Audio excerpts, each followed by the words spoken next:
across the UK, on DAB+, on YouTube, on your mobile, and on your side. This is Talk.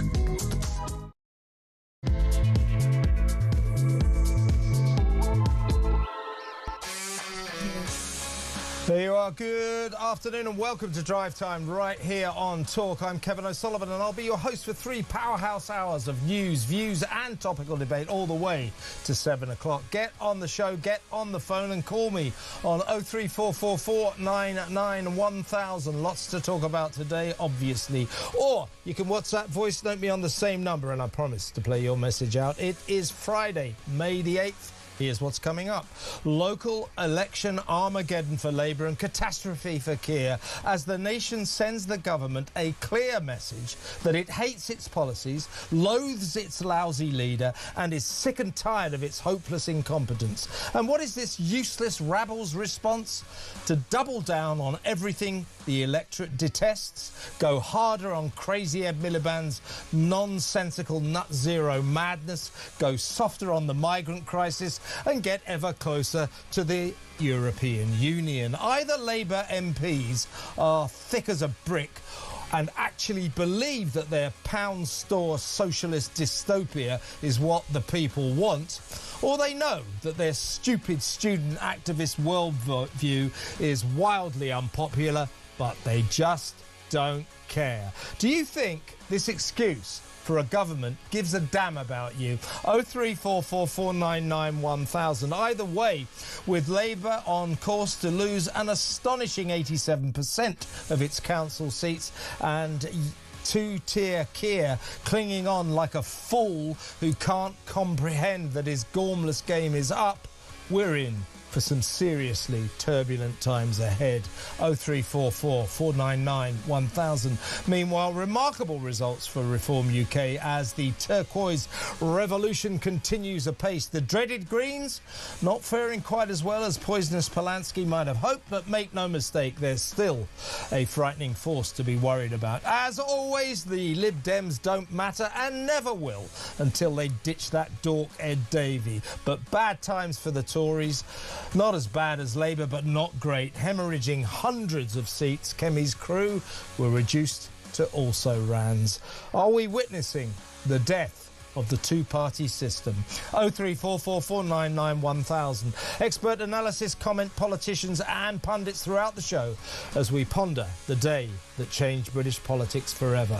All that and so much more, so don't go anywhere. Stick with me right here, right now on Talk, the home of free speech and common sense. Let's spend Friday night together. Friday afternoon, I should say. And guess who's with me in the studio? Really frightened, really exciting. It's Talk's international editor right here, Isabel Oakeshott. Welcome. Good afternoon. Good to see you. And what a special day to have you in the studio. Well, your overall thoughts about, this had been predicted, but to see it actually happening is quite something, isn't it? It is, and there's still so much more information to come in, but there are some really big headline results already, with Reform winning councils like Sunderland that have been in Labour hands for decades. Labour looking to very much conceding that they've lost in Wales. All to play for in Scotland. Looks very much, I don't think there's any doubt the SNP is going to win up there. Those are it can be a bit confusing, I think, with local elections, because there's so many different contests going on. You've got your local government elections, you've got various mayoralties, you've then got kind of national elections in Scotland and Wales. And in Scotland, I think there's no doubt that the SNP are going to take the majority of the seats there in the Scottish Parliament. But, very interesting as to who comes second there. Why does any of this matter? Because what we're seeing here is a political revolution. Yeah. And it is hard, I think, in normal times for people to get really excited about local government elections. But for all those who feel failed by the old two-party system of the Tories and Labour just passing the baton between them, today's results thus far suggest that the next general election is going to look very different indeed. Well, let's have a look at... I'm not being unserious here. I'm genuinely beginning to wonder about Keir Starmer's sanity. If we're not going to point the finger at him, I think the Labour government, all the MPs, I think they've gone corporately insane. But here is Starmer, incredibly, saying he's not going to walk away. Here he goes. Let me be clear, these are really tough results. I'm not going to sugarcoat it. And we have lost brilliant Labour representatives, people who put so much into their communities, so much into our party and our movement. And the voters have sent a message about the pace of change, how they want their lives improved. I was elected to meet those challenges, and I'm not going to walk away from those challenges and plunge the country into chaos. I mean, he's already plunged the country into chaos. He's absolutely deluded. And as I said in my monologue, what is the Labour government, or the Labour MPs and the cabinet, what is their response to this resounding rejection from the entire country? We hate your policies. Yeah. We hate net zero. We hate what you're not doing about the migrant crisis. We cannot stand the fact that you are betraying Brexit, getting us ever closer to Europe. What is their response to that verdict from the public? It's to double down on all those policies and basically say to the British people, the great British people, to hell with you. Now, that is political insanity. It absolutely is. And, you know, just to see him standing there and listen to him standing there, trotting out the same old hackneyed cliches that I've heard every year whenever there is an election, whether it's a by-election, whether it's local government elections, whether it's a general election. There's just these old hackneyed cliches about the voters are sending us a message. Yeah, they certainly are. No, I tell you what, we're sending you a message, Keir Starmer. You are not the right person to lead this country. And it's evident, it's increasingly evident that this guy is not going to budge. Unless he's absolutely shoved out of number 10, he is going to try to cling on. So I think we could be in for some really rocky few days ahead. This is what worries me, Isabel, insofar as this stubborn lunatic Starmer is going to dig his heels in. I think he's a massive egotist. I think he really rates himself. He actually does believe he's the man to carry on running, more mismanaging this country after the disaster he's made of it so far. Talk about party over country. He's like country over party every single time. He puts party over country, but more than that, he puts himself over his party. Yeah. I mean, that we could debate whether or not it's right that parties in power can just ditch a leader and bring in a new one, but they are able to do this. And if Labour are, given that that is the system, if Labour don't do that, they are dead. I mean, they must change. They cannot carry on with this guy. I think they fully know that. Keir Starmer may not know it, and the people around him in his immediate inner circle in Downing Street have vested interests in trying to encourage the guy to hold on. But I don't think this is going to be sustainable. You know, there are plenty of...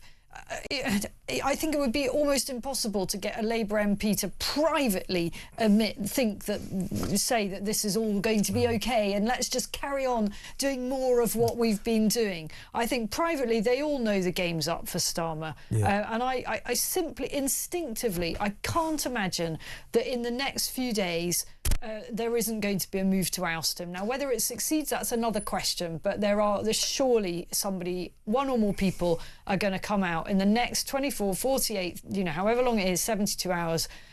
Often this stuff happens over the weekend, doesn't it? And they will say, look, it's time to go. Yeah, but I genuinely think he's descended into some kind of delusional state, and that's extremely worrying. And I think that his insanity is now being reflected throughout the Labour benches, that they've all gone corporately mad. So what are they doing now? We're hearing that Ed Miliband has taken Keir aside and said, look, if these results are as bad as we fear, you've got to think about resigning. So that might have an effect. Starmer does actually look up to Ed Miliband, which is another kind of question mark over his sanity, isn't it? Yeah. So Ed's done that. So maybe Starmer will take that advice. But the rest of them You know, what else are we hearing? That the big response from Labour MPs to this shellacking, to this annihilation, this Armageddon, this absolute universal rejection of their rubbish policies. What do the Labour backbenchers want to do? They want to go softer on immigration. They want Shabana Mahmood to drop her crackdown, her alleged crackdown on the migrant crisis. They want us to get closer to Europe, and so on and so forth. It is just unbelievable. It is just unbelievable. And so many people will be saying when they look at these results over the next few days, OK, there's clearly a massive shift in the way people want to vote, in the solutions that they think are right for our country. Do we really have to wait another 2 to 3 years to actually be able to implement change on a national scale like this? I think Nigel Farage hit the nail on the head, and I was with him all the way. He said that in the ideal world, they would make Angela Rayner the leader. Hopefully, Ed Miliband Chancellor. He said that government would last about 3 weeks. We'd have to have an election. So if Starmer stays, I'm afraid that won't happen. Let's talk about or the other big loser. That is, of course, the Tories. They've lost hundreds of seats. Kemi Badenoch, we all know, has been doing a pretty damn good job of holding Keir Starmer to account lately, and she's definitely raised her game. But she just strikes me as almost a lone wolf in the Tory ranks. The Tories are, if Labour's story wasn't so striking, the story of their kind of political death, we'd be talking about the death of the Tories. The Tories have done very badly as well. They absolutely have. I mean, we know they've lost something like 350 seats so far. We're more than halfway through the counting now, but there's enough to see a devastating pattern for the Tories as well. And they're reduced. I've just heard lovely Kwasi Kwarteng, former Chancellor Kwasi Kwarteng. Chancellor for about 4 seconds. He's an old friend of mine, so I'm not going to be mean about him. He's a nice man. No, don't get me wrong. But I hear the Tories reduced to saying, well, you know, Kemi's doing better because today's story isn't really about her, it's about the Tories. Sorry, it's about Labour. You know, because we're all talking about how disastrous this has been for Labour, it must mean that the Tories have turned things around a bit. The reality is, people are not stupid. Voters are not going to forget anytime soon that the primary reason that we are where we are and that Labour is able to make things so much worse so quickly is because of the awful legacy from the Conservative Party. People are not going to forget that. And Kemi's got a massive problem, well, many massive problems.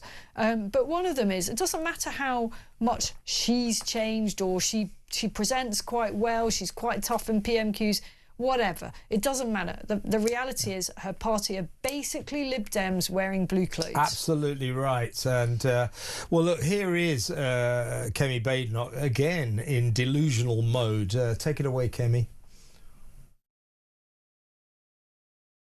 We need people to know that hope is coming. The Conservatives have to come back because, my goodness, this country needs us. We are coming back to fight for our high streets. We are coming back to fight for hard-working people. We are coming back to fight for businesses. We are coming back to fight for veterans, for parents, for farmers. We're coming back to stamp out anti-Semitic hatred on our streets. Coming back to deliver a stronger economy. We're coming back to deliver a stronger country. And we are coming back to get Britain working again. Thank you, everyone. Lord Ashcroft, the pollster, had a big piece in the Sunday papers. And he said, look, you know, there's no doubt Kemi Badenoch personally is resonating. People do like what she says. They like her performances in PMQs, but one person or one leader does not a party make. Yeah. And he said exactly what you said. And we get this all the time from our fabulous audience when they ring in and send us texts. If the Tories think that the electorate of this country are going to forgive them for 14 years of atrocious government for forming causing the migrant crisis. Frankly, they got us through Brexit and then kind of said about betraying it. The electorate are not forgiving the Tories, and they're in no mood to forgive them anytime soon. Absolutely not. You know, just listening to her there going, we're coming back to support this, we're coming back. I thought, first of all, no, you're not. You're not coming back. Point of order, Kemi. You're not. And then all these groups that she listed, these are the groups that you betrayed the first time round, along with everybody else. You know, she's trying to list people, groups that she is trying to characterise as having been betrayed by the Labour government. You know, the Tory government let everybody down by allowing our economy to become reshaped as it is to a colossally high-taxed economy where business and success is not rewarded, where risk-taking is not rewarded.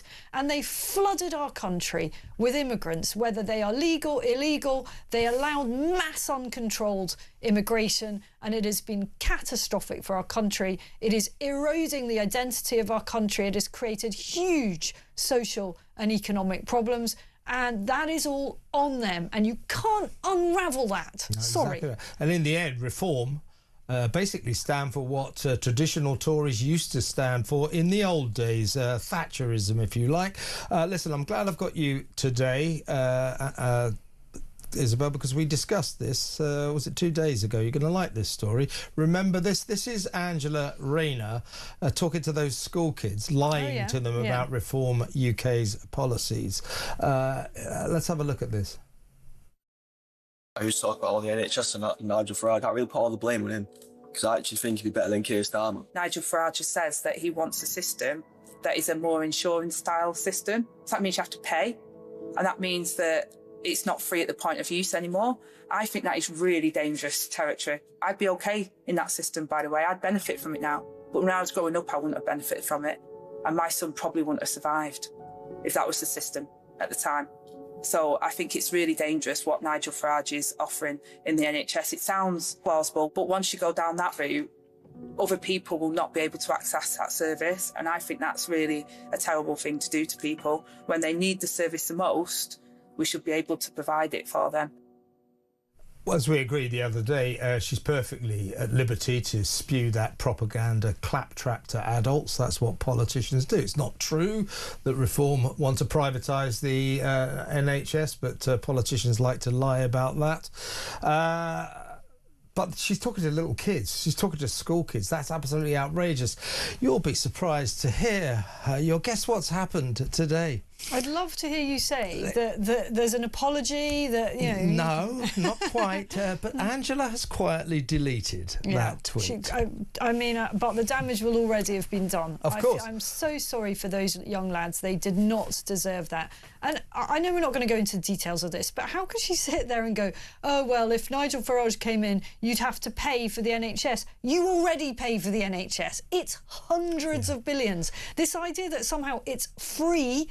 Oh, my goodness. I'm thinking of forming a political party just for the hell of it, because you get all these... I heard on Alex Phillips' show some SNP going, oh, the thing about Nigel Farage is what he doesn't tell you is he's going to privatise the NHS. All these Labour have said, Nigel Farage will privatise the NHS. The Tories would privatise the NHS. So I think I'm going to form a political party, and our main policy will be, we'll privatise the NHS. Probably get voted in. I think there'd be quite a lot of voters.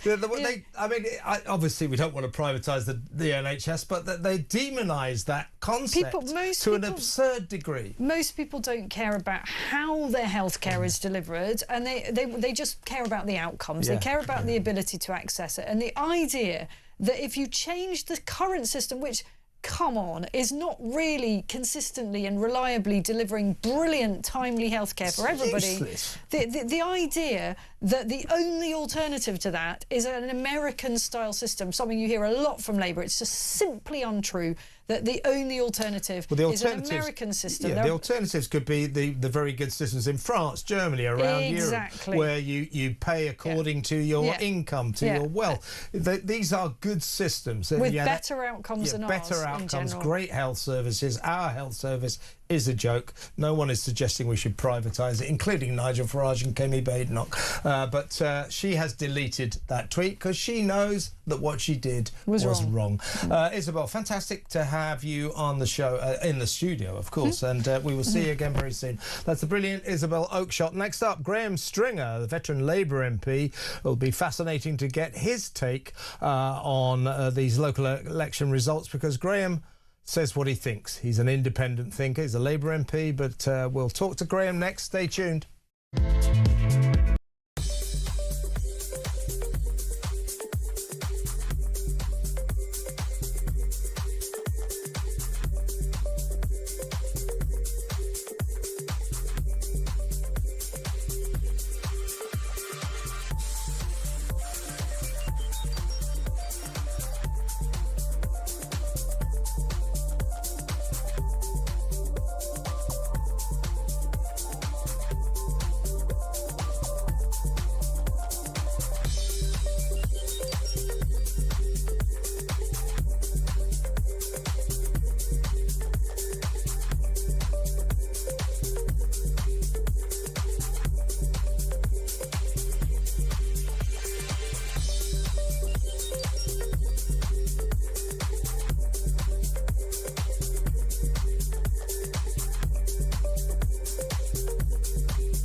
It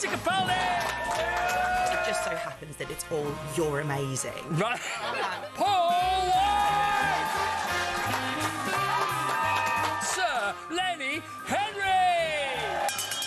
I was face down and the dog sniffed my crotch. It was very, very embarrassing. Staying out for the summer. The Talk app. You can watch, catch up and listen across the UK, on DAB+, on YouTube, on your mobile, and on your side. This is Talk. Welcome back. Let's go straight over to my next guest. He is the veteran Labour MP for Blackley and Middleton, a man who speaks his own mind. Welcome to Graeme Stringer. Hello, Graeme. Hi. We're not shocked or surprised by these results, but we knew they were coming. But to actually see them happening is really quite something. So as things stand, Reform have gained 863 seats. Conservatives have lost 395 and Labour have lost 403. It's going to get worse for Labour. Well, we knew this was coming. But what is your response? What is your reaction to seeing these absolutely catastrophic results come tumbling in for Labour?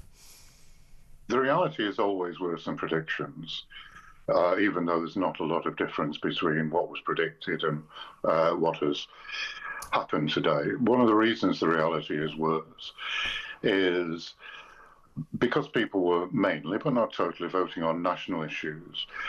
You have good councillors who have done a good job, who lose their position as councillors, and that's upsetting in reality.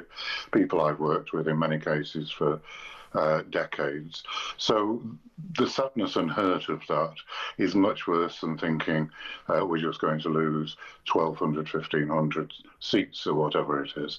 The other reality is because a lot more doors have been knocked on, meeting real voters and listening to what they say reinforces my view that the government has lost touch with its long-term core support in working class areas. I represent a relatively poor working class constituency.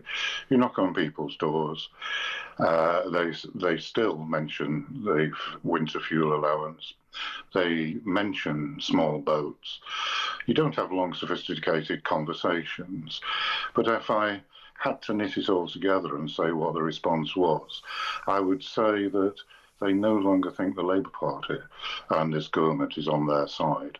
And in some ways, that's more important than any transactional view that one's provided, the council or the government has provided a youth club or has changed this. They simply don't believe that the Labour government understands their life and the quality of their life. Well, already the kind of reaction emanating from Labour MPs, from the Labour government, the reaction to this kind of electoral Armageddon is to sort of double down on the policies that I would say have alienated their supporters.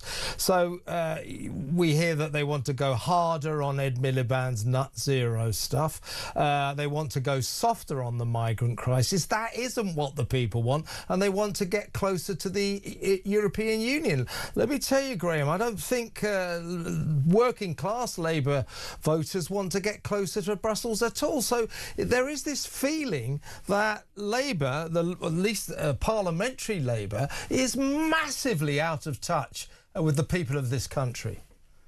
Certainly with ordinary working class people, as we used to call people on low wages. I agree with you, and I've been banging that drum for some time. People are disillusioned with the mistakes, the U-turns. It's a good thing to make a U-turn if you've made a mistake, but 18 mistakes is quite a lot. But it seems the only consistent policy that the Prime Minister and the Cabinet have is to pay to give control of our country to other people. They apparently want to pay $1 billion a year to hand over control of some of our laws to Brussels. I mean, that's crazy. And unpopular, and massively unpopular, Graeme. Unpopular and anti-democratic. The largest democratic vote in our history was the referendum. And on the other hand, he and the Attorney General believe that our laws should be determined by international courts, which people often don't know this, means that Chinese judges and judges from Somalia and the Lebanon, not known to be democratic countries, are sitting down in judgment of this country and effectively changing the law to stop us doing things we might want to do or making us do things we don't want to do. And I just find that reprehensible, I suppose. I believe in democracy. We've had a bad day, the Labour Party today, but people have a right to vote for who they want. But that should be up to people here, not people in Brussels, not people in courts with judges from dictatorships. Agreed. Now, I mean, nobody's suggesting that this is the solution to everything, that this will be the direct path to the sunlit uplands. But, you know, it is coming to a head. Matters are coming to a head with, in terms of Starmer's leadership. I mean, do you think it is time for him to go? And we're hearing that Ed Miliband has quietly advised him that it might be time for someone else at the top. I mean, surely that would be superior for Labour at this moment, wouldn't it? To at least, you know, Keir Starmer is so fond of his resets. Well, clearly the government needs a reset, and the only way to project a proper reset to the people is to say, hey, we've got a new leader, there's a new cowboy in town. Do you think it is time for him to go? I don't think you can fight the next election if the Labour Party wants to survive and the government doesn't do more damage, when I'm not so sure about. What I am sure about is that we shouldn't have a beauty contest for the next leader. There needs to be really serious discussion about why we have lost the election, and doubling down on high energy policies, doubling down on some of the other policies that are unpopular, like the immigration policies, is not the way to do it. We need a really serious discussion and then choose a new leader. One has to remember that the cabinet is responsible, as well as the Prime Minister, for all these policies. Most of the names that are coming forward, quite reasonably in a sense, to be the next leader of the Labour Party, the next Prime Minister, are coming from the cabinet. I think there should be time given for the net to be thrown wider for some other people who aren't implicated in the failures of this government to say to give an analysis and give a prescription as what they should do, which would certainly include some of the things you've been mentioning and I've been mentioning. Can I play you can we play Keir Starmer speaking earlier? Let's have a look at this, Graeme, and get your response. Let me be clear, these are really tough results. I'm not going to sugarcoat it. And we have lost brilliant Labour representatives, people who put so much into their communities, so much into our party and our movement. And the voters have sent a message about the pace of change, how they want their lives improved. Labour's elected to meet those challenges, and I'm not going to walk away from those challenges and plunge the country into chaos. I mean, you will not agree with me, but I'm beginning to worry about this man's sanity. What on earth is he talking about? They've given us a message, change isn't fast enough. The only change that Keir Starmer has managed to bring about in this country is to make everything a lot worse.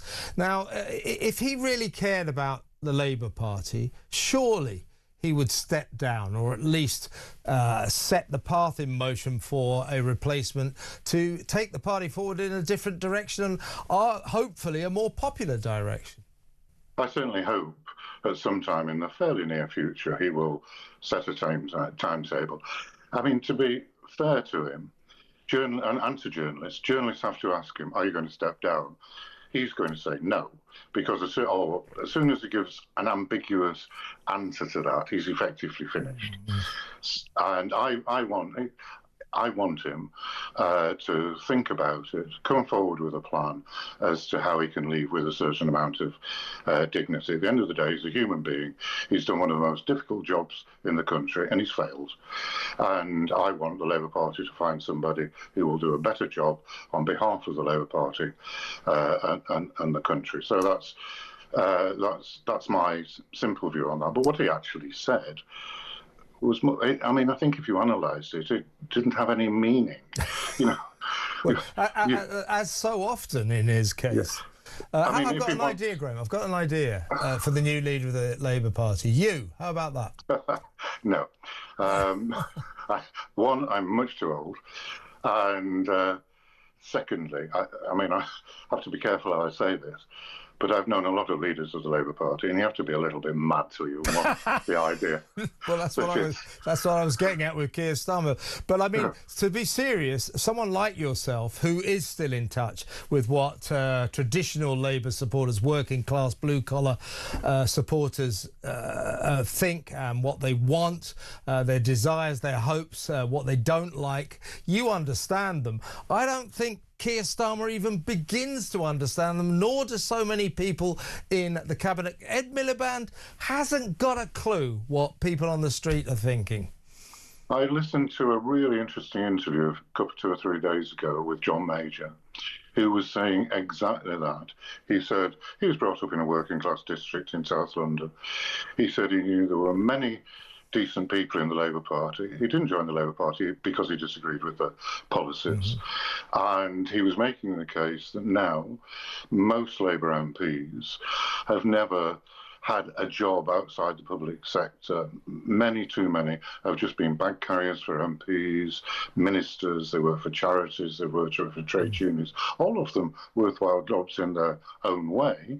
But if you become monocultural from that way, then you miss out on the people who live in my constituency, basically, which has a lot of decent people who understand the constituency. My predecessor, who you probably won't have heard of, was an engineer called Ken Easton, not an intellectual, but a completely decent man, in touch with the constituency, in touch with Manchester.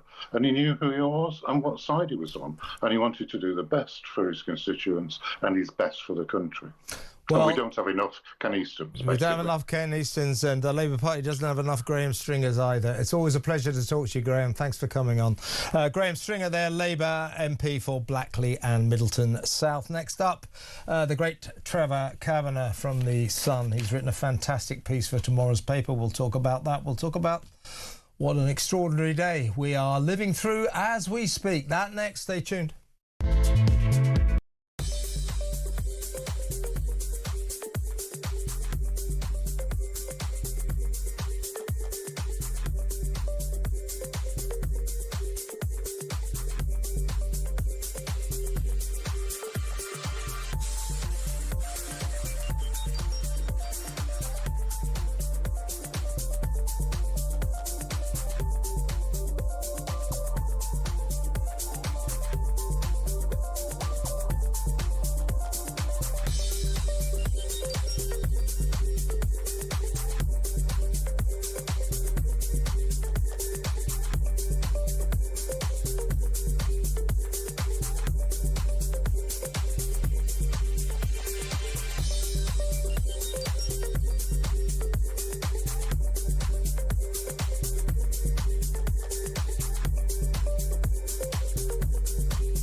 Across the UK, on DAB+, on YouTube, on your mobile, and on your side. This is Talk. I've got a little chart here of all the seats. The numbers are changing all the time. Every time I look slightly to my left, Reform have got more seats, 920. They've gained 920 seats now, and Labour have lost 664 and counting. It's an extraordinary day, folks. Let me know what you think. 03444991000. Is this the end of two-party politics? Do you think that the Labour government actually cares about you? Because I don't think they do. Ed Miliband, does he care about your energy bills? No. He's too busy polishing his halo, trying to save the planet. Never mind you. Never mind your energy bills. He's got important things to talk about in his North London dinner parties. That lot in Westminster, they have lost touch with the electorate, don't you think? 03444991000. Let's go over to the former political editor, now political columnist at the Sun newspaper, the great Trevor Kavanagh. Welcome, Trevor. Hi there, how are you? I'm very well. I just read your fantastic piece that's going to go into the paper tomorrow. I mustn't reveal too much, but the essence of it is that, of course, Keir Starmer must go, but if he goes, then the entire government must go. That these results, if there was any justice in the world, in this country, would dictate that we must have a general election. This is a massive, an unprecedented rejection of a government. OK, there are just the local elections, but we've never seen anything like this before. And if Labour was going to take the message, Keir Starmer, we've heard the message. Well, if you were going to take the message to you, Starmer, and your government is 2 words, and the second one is off. Am I right? I think so. I think after 22 months, just 22 months, this government, which was elected on a landslide, has inflicted so much long-term and almost potentially irreversible damage on this country, on its economy, on its defences, on its energy supplies and reserves, that it needs to be put to the test again in an election if they decide to get rid of the man who led them to victory.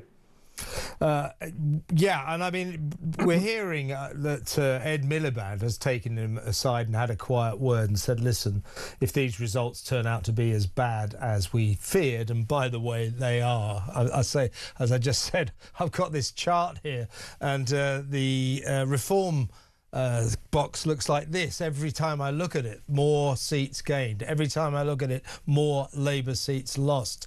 So the results are as bad, worse than they could have possibly imagined. And they do want to get rid of him, but he's digging his heels in and doesn't seem to want to go. What's going on, do you think? Well, it comes to something, doesn't it, when a super dud like Keir Starmer is being offered advice by a total proven failure like Ed Miliband, who lost the general election in 2015, and much against those who thought that he was going to coast into victory. The voters weren't that stupid. The voters aren't stupid now either, and I think they are sick to the back teeth with this government, not just Keir Starmer, but all of the people, including those who are the potential runners and riders for the succession. And I was listening to Graeme Stringer a few moments ago, and what a breath of fresh air and common sense that man is. I thoroughly endorse your idea that he would make a great Labour leader, but not in this day and age, I'm afraid. Yeah, because he's that old school Labour. He is very much old Labour. And in the old days, old Labour MPs, old Labour politicians, they were often genuinely working class, like I think Graeme is. They didn't necessarily go to private school and Oxford or Cambridge. But boy, oh boy, could they communicate with the people. They understood the people because they came from the people. Now we've got the North London dinners party circuit. You know, if Ed Miliband actually thinks that working class people who go out and work hard, that what they want is for their energy bills to keep going up because that will save the planet. I mean, what planet is he on? Well, certainly not our one. He's on a green, or I don't know what colour the skies are on Ed Miliband's planet. But, you know, going back to what you were saying about Labour a few years ago, well, when I started covering politics and industrial relations about a century ago, you could have picked almost anybody who could have been a Labour leader. Compared with these people who are in the cabinet now, I don't think there's a single person who is actually running or likely to run for the leadership when Starmer goes, who would have made a cabinet rank minister in any of the governments from Callaghan onwards, including what might have been a John Smith government. I think John Smith was a decent man, very much along the same lines as Graeme Stringer. They would have been soulmates. But, you know, this is a new world we're in. This isn't Labour as anybody has known it ever before now. Here's what I think is going to happen, or this is what I fear is going to happen. Well, potentially could happen. It's Keir Starmer digs his heels in. It might not even make much of a difference if Andy Burnham or Ed Miliband takes over. What I think that this lot now, this Labour government, then all these MPs, I think they've got to the point where they don't care about the election. They know it's all lost. They know they're going to lose the next general election. So what they're going to do, the SOBs, is they are going to use this enormous majority they've got in the House of Commons, and they're going to ram through all of their sixth form activist ideological claptrap and impose it on an electorate, on a people that do not want them. So what has been their reaction so far to this extraordinary shellacking they've been receiving, this annihilation, which is the message to the people is they cannot stand this government's failure to deal with the migrant crisis. They hate Ed Miliband's nut zero lunacy, and they absolutely detest Keir Starmer taking us closer and closer to the EU, betraying the Brexit vote. What is the reaction of those boys and girls, those Labour boys and girls in the Westminster bubble? It is to double down on all their policies. The first thing we're hearing out of that lunatic lot is they want Shabana Mahmood to drop her plans to crack down on the migrant crisis. They want to go softer on immigration. They are so far away from the people of this country, it's extraordinary, but I don't think they care anymore.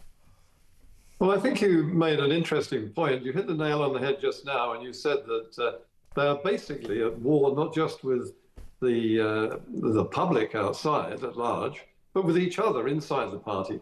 There are no factions inside the Labour Party today which would form a majority. There's the old Blairite wing, there's the new socialist wing, there's the pro-Gaza wing. They're all at loggerheads. I cannot imagine any one of the candidates who might win the leadership being able to tame this crew. They are terminally suicidal, and they can do a lot of damage in the length of time they have left to them, and they will not call a general election unless they're forced to. And they may yet be forced to by the policies that they've adopted, which will crash the economy or put the economy in serious threat and certainly raise the cost of living and inflation over the coming months and years. And that has nothing to do with Gaza. It has nothing to do with the war in Iran. It has everything to do with Rachel Reeves' economic policies and the madness of kowtowing to the trade unions. Absolutely. One last point, Trevor. Reform UK, let's talk to them, talk about them, give them credit where it's due. Extraordinary performance. They're now on 933 seats gained. Nigel Farage says it's a historic day for British politics. Is this, well, first of all, a word on why they've done so well, and secondly, does this signal the end of two-party politics in this country? Why have they done so well, in your view, in the first place? Well, I think the key thing is that they're listening to the voting public. The voting public responds to policies that they chime with their views on things. And immigration, despite the fact that everyone tries to bury it and say it's not the most important thing, the NHS, taxation comes first. The thing that really rises to the surface in the case of those voters who are not absolutely open borders supporters is illegal, particularly illegal immigration. It's not just immigration generally. It's those people coming across on boats illegally against the law. They are criminals simply by taking those boats across. They are probably criminals anyway, in league with the criminal boat owners who send them over, and they're probably in league with the sort of people we should fear most in the ISIS-controlled areas of the Arab Peninsula. And just a quick word, do you think this, are we seeing a changing face of British politics? Do you think the old two-party system really is on its last legs now?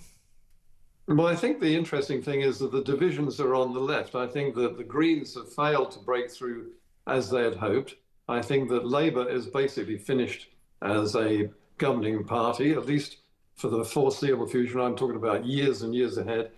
The interesting thing, I think, is not only that Nigel Farage and Reform have done extremely well, perhaps even better than they hoped, but also that Kemi Badenoch has breathed new life into the Conservative Party. And to his credit, Keir Starmer has helped that by being so stupid in the House of Commons that he's presented an open target to her. Thank you very much to Keir Starmer. Trevor, fantastic piece in The Sun. Let me just tell the audience your first sentence, because I think it sums up what we're seeing. A bellow of rage rumbled across Britain this week. That's exactly what we're seeing. Fantastic article. Great to talk to you as always, Trevor. Thank you. Trevor Kavanagh, former political editor of The Sun. Brilliant piece in the paper tomorrow. Buy it or read it online. Highly recommended. Sums up exactly what is going on. Next up, we're going to talk to a pollster to get their view on the extraordinary results that are still piling in on the local elections. Changing face of British politics. We'll talk to Damian Lyons-Lowe next. Stay where you are.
All your favourite. KSI! Cush Jumbo and Peter Capaldi! It just so happens that it's all you're amazing. Right. Paul White! Sir Lenny Henry! I was face down and the dog sniffed my crotch. It was very, very embarrassing. Staying out for the summer. The Talk app. You can watch, catch up and listen to all your favourite shows and podcasts anytime, anywhere, all on the Talk app. Watching and listening to Talk just got easier. There's now only one place for the home of common sense. So head over to your App Store or Google Play and search Talk now.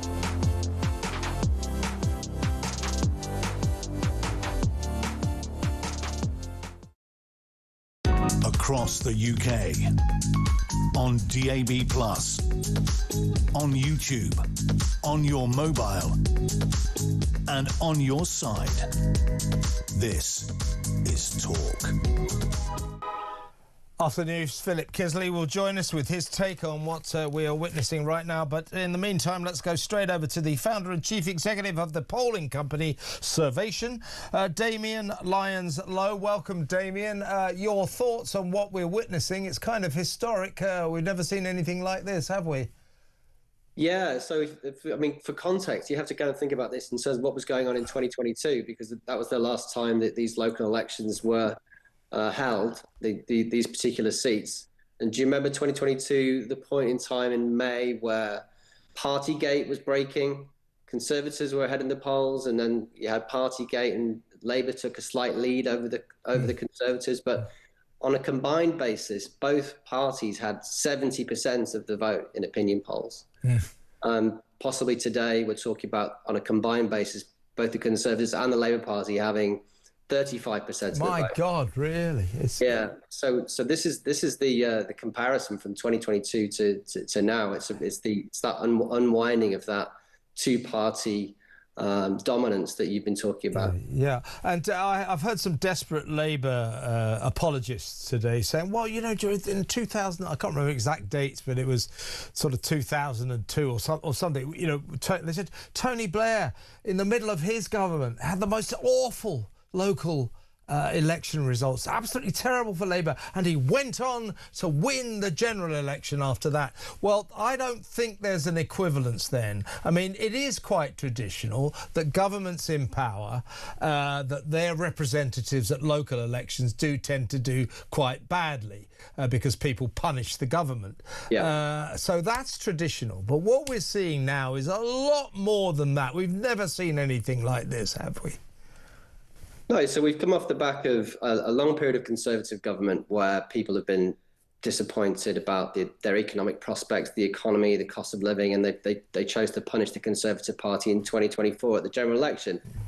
You probably will have heard people describing Labour's victory as a kind of like a loveless landslide, right? So people were voting Labour not because they liked the Labour Party, or voting Labour because they were a way to They hated the Tories, basically, yeah. And I think, although Labour have done a bunch of stuff in terms of people's personal economy and their perceptions, Labour have not really moved the needle for most people in Britain. And so you're seeing a pushback against Labour and the Conservatives. Conservatives not got over that hangover of being in power for 14 years and people's perceptions of that, and Labour not looking like the change alternative that people hoped they would be. And I think actually expectations for Labour were actually quite low in 2024. I think they have tracked lower than low expectations of the public. Just as we're speaking, Damian, breaking news, the First Minister, the Labour leader of Wales, Baroness Morgan, has lost her seat. We're just looking at her face now. I've never seen anybody look quite so miserable and also furious. If these results were projected forward to a general election, what kind of picture would we be looking at? A massive, you know, huge majority for reform in Parliament, or what? Yeah, so these kind of results would be something like a 330 seat reform count. So not quite enough for an overall majority, but just slightly enough for an overall majority. That'd be 325, right? So reform would just about sneak it. Yeah? Small reform overall majority. So although some of these results look really eye-popping, so like in parts of the north that reform have done, you know, they've just won Sunderland, which is unheard of.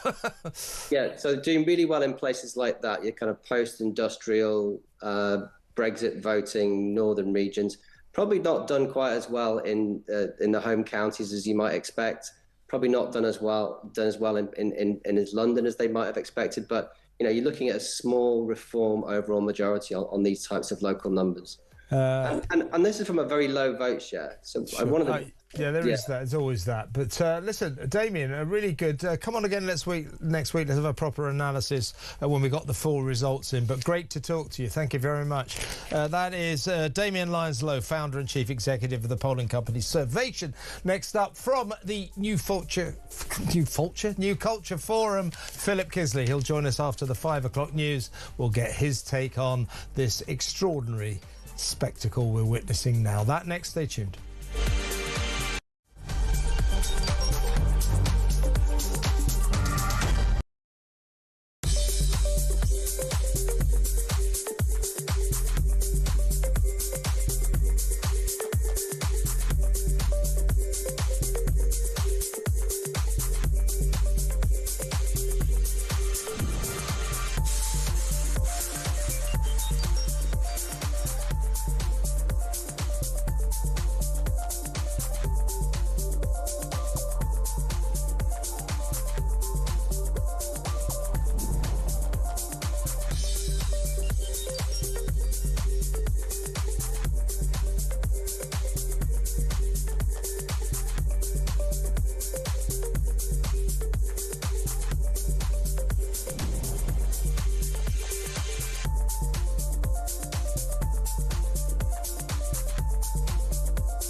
across the UK. On DAB+, on YouTube, on your mobile, and on your side. This is Talk.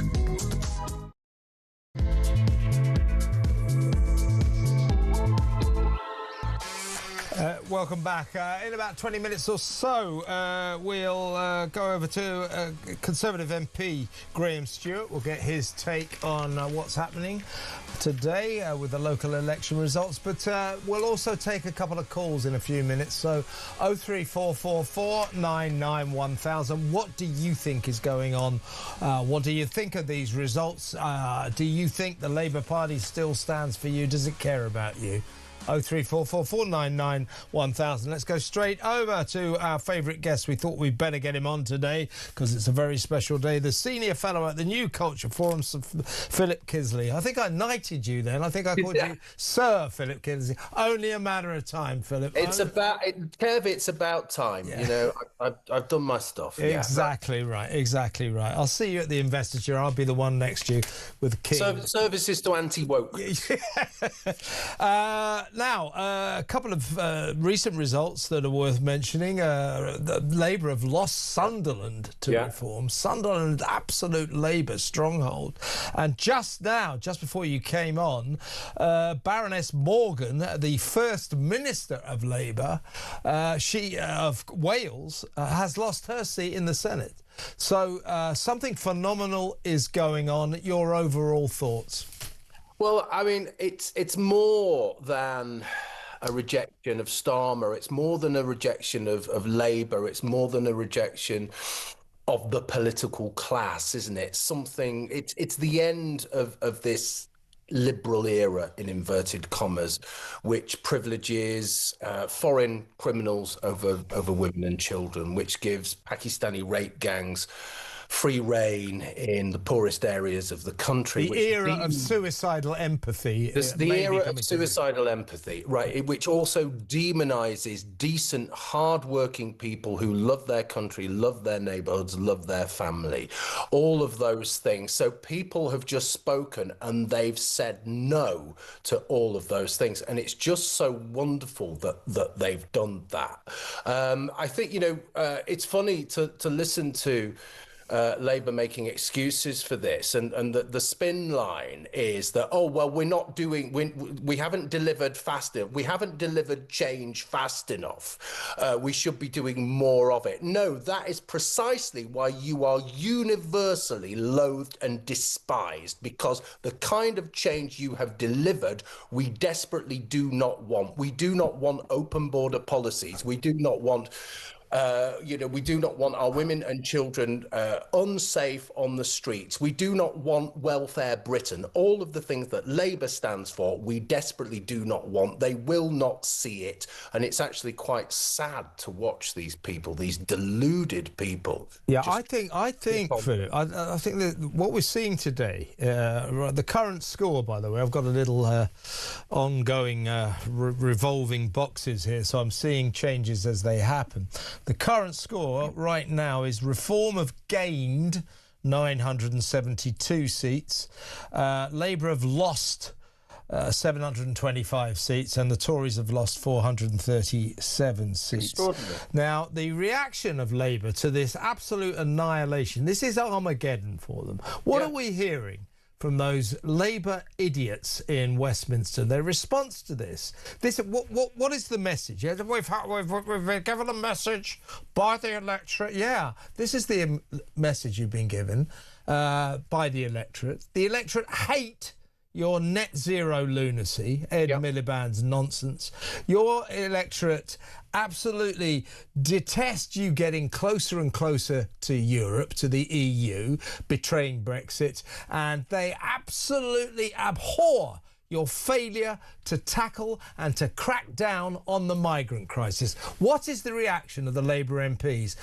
They want to get closer to Europe. They want to double down on net zero. And they are calling today for Shabana Mahmood, the Home Secretary, to abandon her crackdown on the migrant crisis. That's their reaction. I think they are actually malicious towards the people of this country. It's like, we know best. You lot can just shut up and put up. Yeah, because the main thing for them as well, don't forget, Kev, they have this obsession with the Muslim bloc vote, don't they? And one of the things... Do you mean those ones that are all going to vote Green? The ones that are all voting Green, as we're seeing on the screen there, that the Greens are doing okay. Thank God they've not done that well, actually, because Zach Polanski, God bless him, with all his lies and craziness. As we'll like come on to him in a minute. I want to play a little clip of it. The rest of the British public will thank him for that.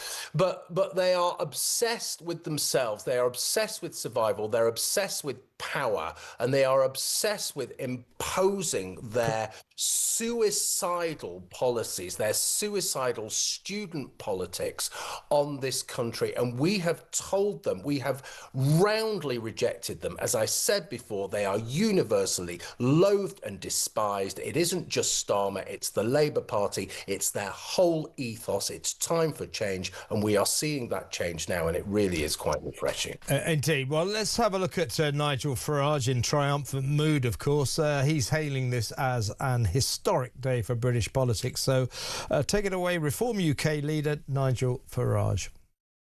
It's our first win of a borough in London, and that in some ways goes against the trend, because the pattern that's emerging over the country is that Labour are being wiped out by Reform in many of their most traditional areas, and what you're going to see later on today is the Conservative Party being wiped out in their heartlands like Essex. So London goes a bit against the trend in that the Conservatives and Labour have held up in some of the other boroughs. But I think overall what's happened is a truly historic shift in British politics. We've been so used to thinking about politics in terms of left and right, and yet what Reform are able to do is to win in areas that have always been Conservative, but equally we're proving in a big way we can win in areas that Labour have dominated, frankly, since the end of World War I. That's Nigel Farage. That's Andrew Rosindell in the background. He's the MP for Romford. I think Romford have changed hands. I think Reform have taken over there. Andrew Rosindell will be in the studio later giving us his view on what's happening. But do you think this is the end, Philip, of the two-party system? Oh, I think it is. Well, it's certainly the end of the Labour Party. The Labour Party has just died, and I think we're all very grateful that happened. I think... Well, the Labour Party's funeral was a happy affair. Yeah, we've all been delighted to attend it, actually. But if you look at the Red Wall, the kind of places where I'm sat now, okay, it's full of people who are sole traders. They own their own businesses. It's about trade. It's about hard work. It is alarm clock Britain. The Labour Party despise those people, okay, because they are the people who make this country work. So they lost that. It's really interesting to see, and this is the depth and complexity of all of this stuff. Reform winning in London as well. That is remarkable. That really is remarkable, bearing in mind the demographics there. And Essex as well. So I think for the short term, I suspect that the Tory Party will come back because people do have short memories. But I think the Labour Party is finished, and I think we're burying the Labour Party today. Also, I think you're slightly underestimating the level of resentment towards the Tories. People are not forgiving the Tories for 14 years of terrible mismanagement. No, they're not at the moment. And but causing the migrant crisis. The Tories caused the migrant crisis. Yeah, absolutely. So I think there's a lot of antipathy still towards the Tories about that. Can we overturn that? We wait to see. Listen, while you're here, let's talk about the Green Party. Now, I live in the London Borough of Camden, a load of multi-millionaire socialists, and I'm in the extraordinary position of saying, phew, I'm so glad that my borough will remain Labour, because we had a serious threat that the Greens may have taken over. Now, the Greens, as you alluded to earlier, Philip, are not doing quite as well as they might have hoped, but they've gained 156 seats and they are still a force to be reckoned with, a very frightening force, a deranged force to be reckoned with, but something to be taken seriously. Here is Polanski with his post-election message to Keir Starmer. My message to Keir Starmer is that he needs to go, but I don't think that's my message. I think that's the country's message. We've seen for a long time now his popularity has been going and he's lost the trust of the country. And to see a Labour minister today saying that they don't just respond to the mood of the country, they stick to the plan, I feel very misjudged. But it doesn't feel like a coincidence. That feels like the entitlement and the privilege that this Labour government have acted with every single day that they've been in office. And I think it's really important that we have a new Prime Minister of the country. Ultimately, that's a different conversation that I'm in charge of. That's going to be a conversation that the Labour Party are in charge of. But speaking as a citizen of this country, it's very clear that Keir Starmer doesn't have what it takes to lead us out of the multiple crises that we have right now. Oh, my God. I think I agree with Zach Polanski. That was the only time he's ever said anything that I thought made sense. So I'm with him on that. But he represents a problem. But they're not doing quite as well. But we haven't got the full metropolitan results. So they'll do better in the cities than in the rural areas. A quick word from you on just what a threat they pose. I think they pose this threat that as the left disintegrates, as the Labour vote just goes away, in order to cling on to power, Starmer or whoever takes over from him, they'll stop at nothing to form some kind of mad mosaic coalition of left-wing lunatics to hold on to power. That would be obviously Labour. That would be the Greens, Lib Dems, SNP, all the Gazan MPs. That would be what will happen. But that would mean we'd have Zach Polanski as a cabinet minister. This is frightening. It's terrifying because he doesn't think this country has a natural right to exist. He doesn't think any country has a natural right to exist. So on those terms alone, he should be nowhere near Parliament and he should be nowhere near British politics. I think what's going to happen is that this country is going to divide even more than it is now. And I think that divide is going to become massive over the next few years. The big cities like Birmingham, Manchester, Leeds are going to be very, very different places to the much more British other areas of the country. And I think that sectarianism is going to assert itself massively. And I think you're right, it is going to be a red-green alliance, but the really key movers and shakers in that pretty much evil coalition are going to be the independents, which will be Islamist MPs, and they will really be the kingmakers in that. And that is a terrifying position to be in. I think we can celebrate today. We can at least put the Labour Party to bed, but we mustn't be complacent because the future is really still very frightening, Kev. It's very frightening for this reason, if nothing else. If Keir Starmer hangs on, maybe, but somebody may take over. But this party, this Labour Party, will try and hang on for the next 3 years. And as I say, I think they are now set on a malicious path. I think they're just saying, you know what, we're doomed to lose the next general election, but we've got a big majority. So for the next 3 years, big majority in the Commons, for the next 3 years, we can impose on an unsuspecting British public all of our craziest policies, our ideological claptrap. The next 3 years could be extremely worrying. Yeah, I think they're capable of anything because they're cornered, they're wounded, they're weak, and they will lash out and they will want to impose as much as precisely as you say, as much of their policy. But they will also want to position themselves and ready themselves because they will be already talking about that red-green independent alliance. So they will be pushing themselves as far down that route as they possibly can. And don't forget the really important voices in the Labour Party at the moment are the backbenchers, because the people who are wanting to become the next Prime Minister will be courting them.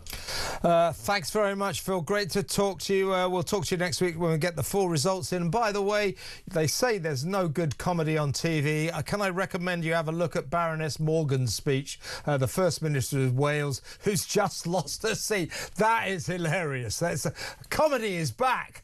Philip, we'll talk next week. Have a great weekend. Let's get your reaction. Let's talk to some some of the amazing audience. And I haven't spoken to Herbie for a while. How fantastic he's rung in. Hello, Herbie.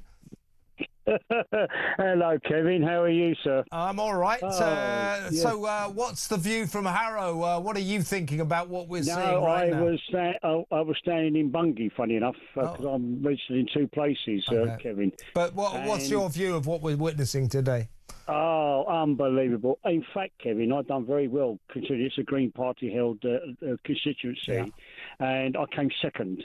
With no help at all, really, because I was a last-minute candidate put there. Oh, that's right. We couldn't have you. I forgot. We couldn't have you on because you were a captain. No, yes, exactly. Right. And it was fantastic. I mean, to say I've done extremely well, which I'm very happy about. Well done. Well and done. To see the results that are coming through now, Kevin, it says the people have spoken. The people have sent a message loud and clear to these parties. We've had enough. Change is on its way. Beware, beware, beware. Yeah, I mean, the reform as we speak. I've got a little chart in front of me. They've gained 993 seats. Labour have lost 752 seats and counting. Is it your view, Herbie, that this is the end of the two-party system? Oh, totally, Kevin. I'm sure it must be. I mean, so I think the reform had taken over Suffolk, and the people in Bungay were very nice, very kind, and it was lovely to do it. It's amazing when you talk to people, Kevin. This is what you've got to do. You've got to talk to people to get their confidence. It's no good just putting posters through.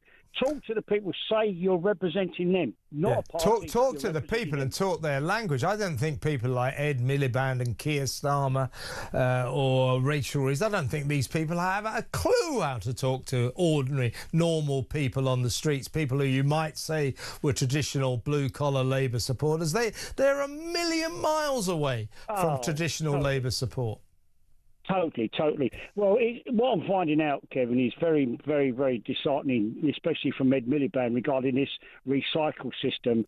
I've learnt today that these new dustbins that have been issued in Suffolk, the lids are the wrong coloured lids that are going on them, and they are disposing, and they can't be recycled because it's not weighing enough. They're going to be, sites, the sites. Yeah. Unbelievable. Do you know what, Herbie? Do you know what the people of this country want, the majority? They want Ed Miliband to take his nut zero lunacy and to stick it where the sun don't shine. They're not interested. They want lower energy prices. They don't want to save the planet. They're not that bothered about that. It is ridiculous what they're doing. These people, these Labour idiots are ideologues, and they are not in touch with the people. And when I say stick it where the sun don't shine very much in Britain. So why have we got so many solar panels? I'll leave that one hanging there, Herbie. Herbie, it's great to have you back.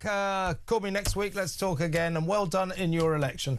Let's quickly talk to Gary in Chelmsford. Hello, Gary. Hello, mate. How you doing? I'm all right. What's your thoughts on what we're seeing today? I think it's great news. I really do. The one thing for me is that Parliament, whoever's in it, have not listened to the British people. So not, are they? They're so not. They're not. No, and what we don't want high energy prices. We want to drill. We need to be a self-sufficient country. Drill, baby, drill. Frack. Drill, baby, drill. Yeah. Frack. Do it all. Yeah. That's what we want. I mean, that's what we want. Ed Miliband he must know deep down, or even not deep down, he must know that everything he stands for is the opposite of what the British people want. And that's why Labour are doing so badly. All of their policies, most people in this country absolutely detest. They don't want to get closer to Europe. They voted to leave Europe. They want a massive crackdown on the migrant crisis. Labour MPs today are saying, right, we've got to soften up on immigration. It's crazy. It is absolutely crazy. Well, the other thing too is that, let's face it, they lied to get into power. Everything they said they would do, they didn't do. Everything they said they wouldn't do. Yeah, they're liars. Totally. They're liars, total liars. And that's one thing that Parliament needs to listen to now. The people have spoken. We do not want to be lied to anymore. Yes, stop the lies. Stop the lies, yeah. Let's get this country great and back to where it needs to be. Absolutely, Gary.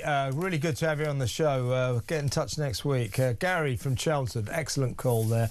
Let's go to break, and we're going to just take a little break from all the political stuff, the local elections, because I do think this next story is worth talking about. You know the way these supermarkets keep sacking hero shop assistants, people who've worked for them for many, many years, because they have the temerity to try and stop someone shoplifting from their employers, the supermarkets. They sack them. You know, we've seen it twice now. Well, this one really takes the biscuit. This is a guy called Gary MacArthur who's worked for Sainsbury's for 15 years.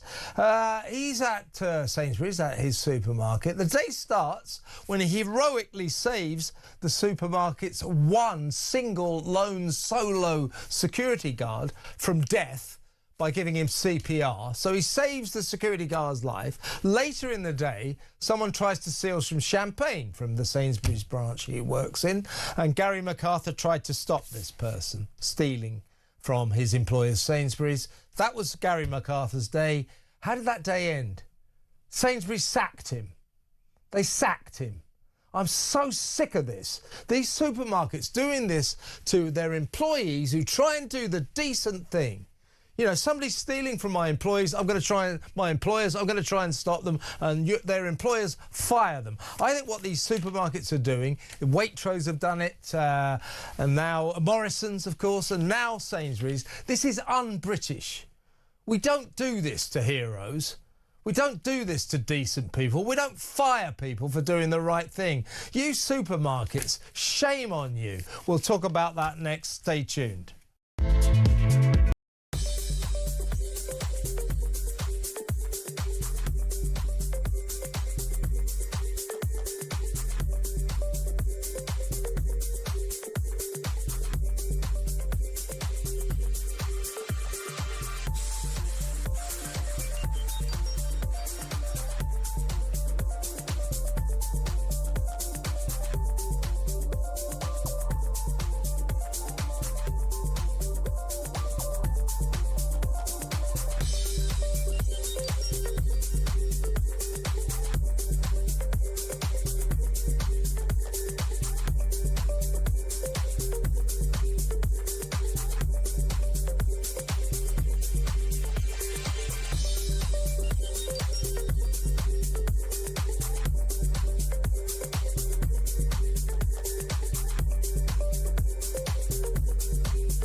It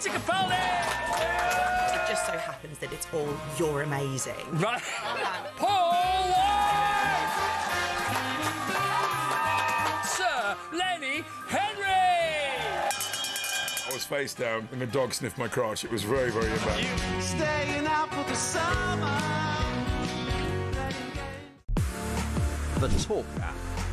You can watch, catch up and listen to all your favourite across the UK, on DAB+, on YouTube, on your mobile, and on your side. This is Talk.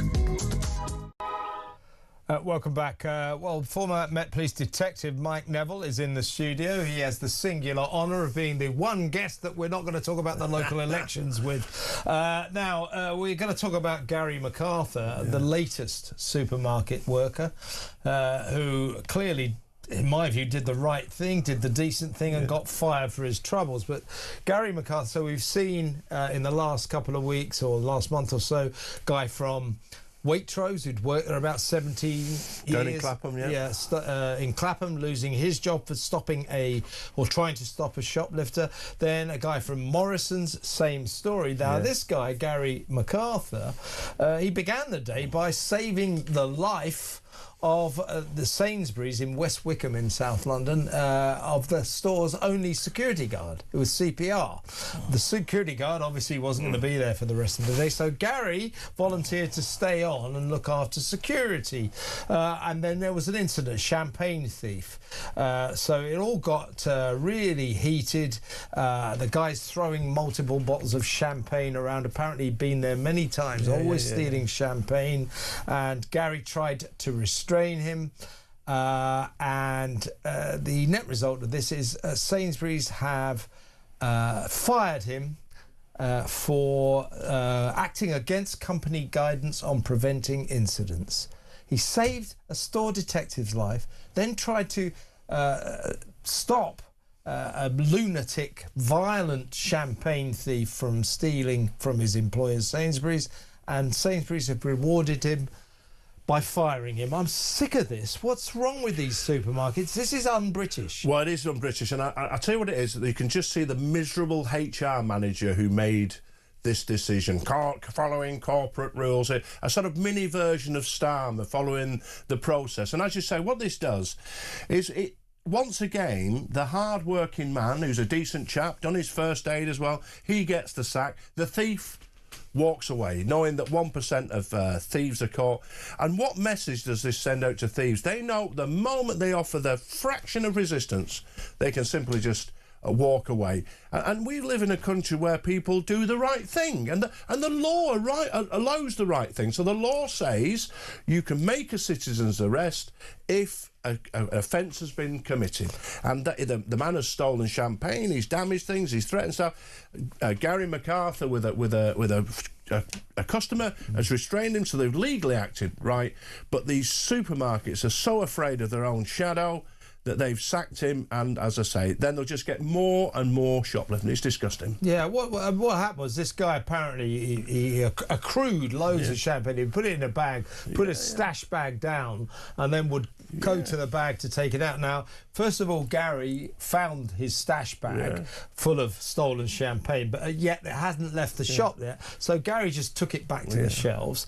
Then the guy loses his temper and starts throwing bottles at the staff. So Gary and another member of staff jointly restrained this aggressive thief, and for this he has been fired. He'd worked there 15 years, and listen, it's so sad. He says, the job was my life, really. I don't have much. The friends that I do have are generally my work colleagues. I've got a couple of... I got to know people on a heartfelt and family-like basis. He's lost his life. Yeah, it's horrible. And what's shocking here is that these thieves, they're not just going in there stealing one bottle of champagne. I mean, they're stealing 5, 10. They're so blatant. They don't put it under the jacket anymore. They fill a bag. And what you've got is that the money that Gary MacArthur and his colleagues at Sainsbury's and the other shops, the money that they make in 8 or 10 hours that they're on shift is less than the person is stealing and will get from their wickedness. And we're in a country now where, I keep saying this, where obeying the rules has become like the stupid option. So the people like Gary and his colleagues who go to work, they work hard, try and do their best, challenge thieves, they're the stupid ones because they lose their jobs. The thieves are just blatantly nicking stuff. Well, nothing's done to them, and it's just a crazy society. Yeah, this is what Sainsbury's said. This is a spokesman for the supermarket. We are seeing incidents of violence, aggression aggression and theft happening in our stores on a daily basis, threatening the safety of colleagues and customers. We are responding by investing in extra security measures, ensuring it remains a government priority, and sharing intelligence with police forces around the country, not asking our colleagues to put their safety on the line by tackling offenders. Why not?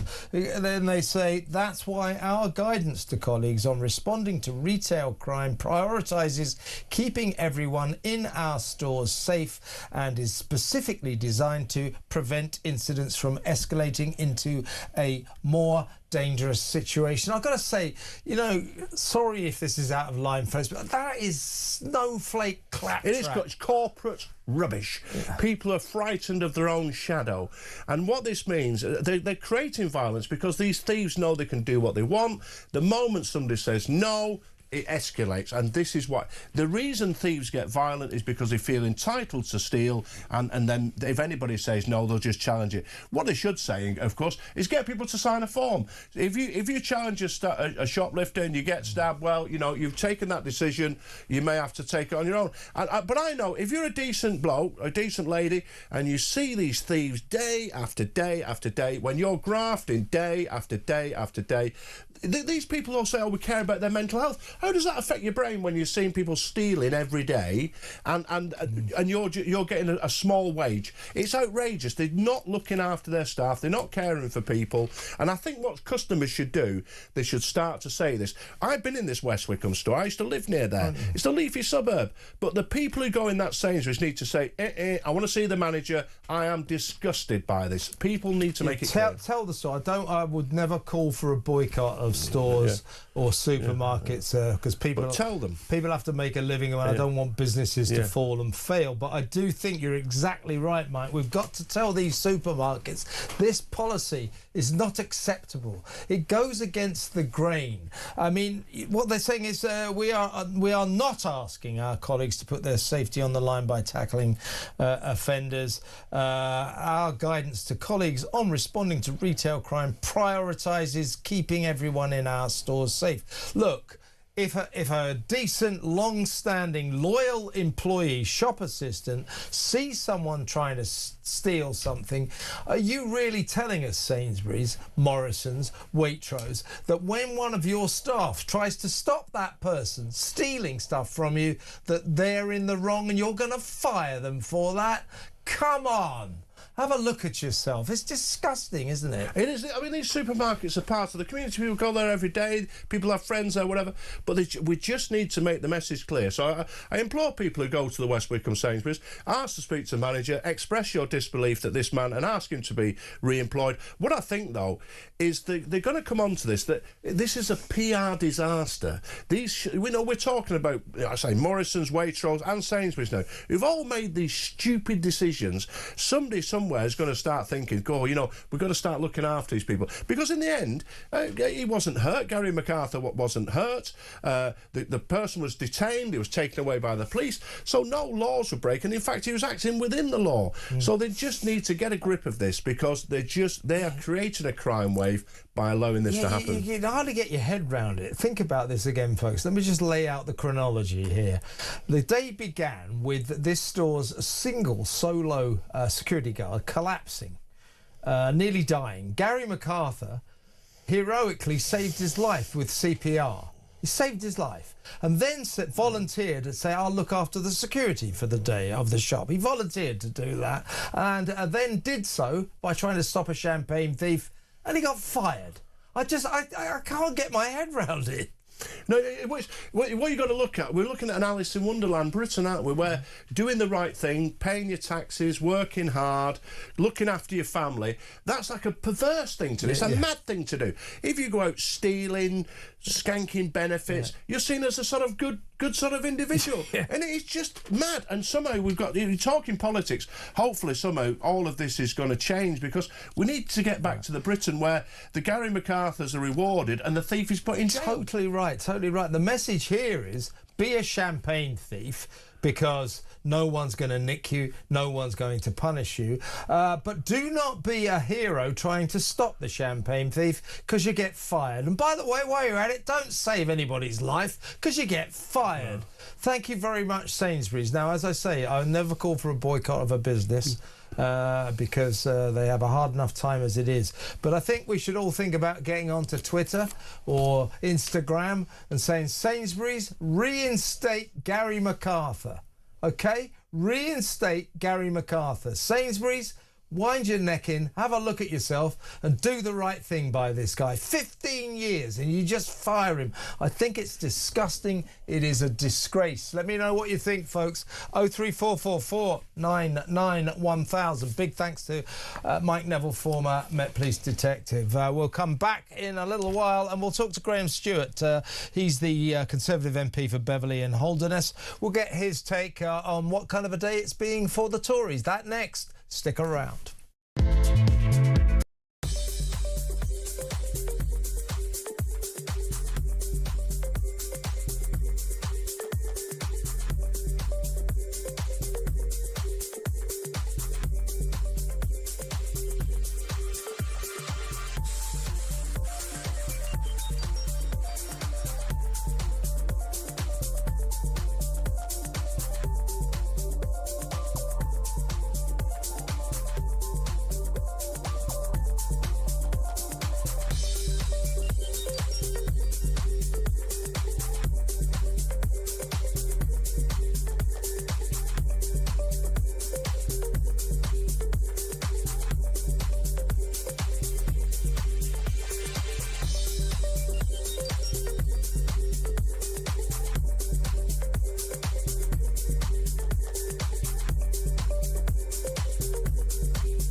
Across the UK, on DAB+, on YouTube, on your mobile, and on your side.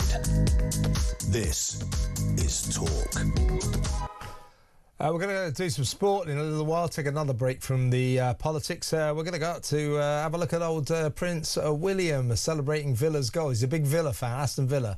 They won 4-0. They beat Forest last night 4-0. And the Prince celebrating the goals proves, you know, he's just one of us. That's what happens when you support a team and they score. The footage of Prince William celebrating is fantastic. Just another football fan thrilled that his team have scored. Love that. We'll play you that and talk about all the sport in just a little while. But first, let's go back to politics and let's talk to the Conservative MP for Beverley and Holderness, Graeme Stewart. Hello, Graeme. Good afternoon, Kevin. Well, first of all, let's have a listen to your boss, your leader, Kemi Badenoch. She seems to be rather buoyed by these results. I think there may be cause for debate there, but here's Kemi. We need people to know that hope is coming. The Conservatives have to come back because, my goodness, this country needs us. We are coming back to fight for our high streets. We are coming back to fight for hard-working people. We are coming back to fight for businesses. We are coming back to fight for veterans, for parents, for farmers. We're coming back to stamp out anti-Semitic hatred on our streets. Coming back to to deliver a stronger economy. We're coming back to deliver a stronger country. And we are coming back to get Britain working again. Thank you, everyone. Well, Graeme, I think we're all quite impressed by Kemi. She's growing in strength and stature, I think, almost by the day. She's excellent in PMQs. She's great in situations like that, very likeable, and she says what she thinks. I think people love Kemi. Shall we end the interview there, then? Yeah, you'd love that. You'd love that, wouldn't you? You'd love that. You know, the present company accepted, but are we talking about a one-man army here? Because here's the scores so far. Reform have just, in terms of their gains, they've just gone over 1,000. They have now gained 1,051 seats. The Lib Dems have gone up 72, but nobody cares about them. Labour, catastrophically, and their results are getting worse by the second. They've now, at this stage, lost 821 seats. And, you know, Kemi being very upbeat there, but the Conservatives so far today, Graeme, have lost 460 seats. That's nothing to celebrate, is it? No, well, we knew this would be a pretty tough day for us, and it has been. And you and I have talked before. We're only 2 years on from the most catastrophic defeat since, well, practically since records began. The fact that Kemi has been able to turn it around so that we've won in Broxbourne, won in Harlow. Everyone was Westminster in London. Yeah, Westminster. I mean, the flagship back again. I didn't think we were going to get Westminster back. We in Fareham, where Suella Braverman, of course, who famously defected from us. No progress really for reform there. Bexley, I think, just heard from Bromley that we've held that. Again, another target area for reform. So, but it's mixed.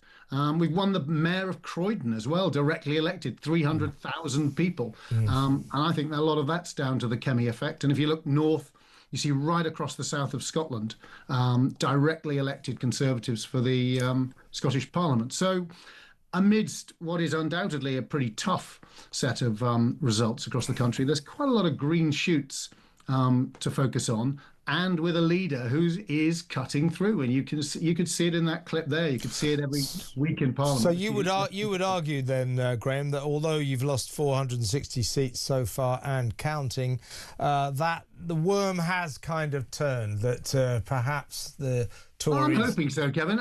We've got a long way to go. As I say, you just got to see how deep was the hole that Kemi inherited, and she is bringing back the Conservative Party under new management.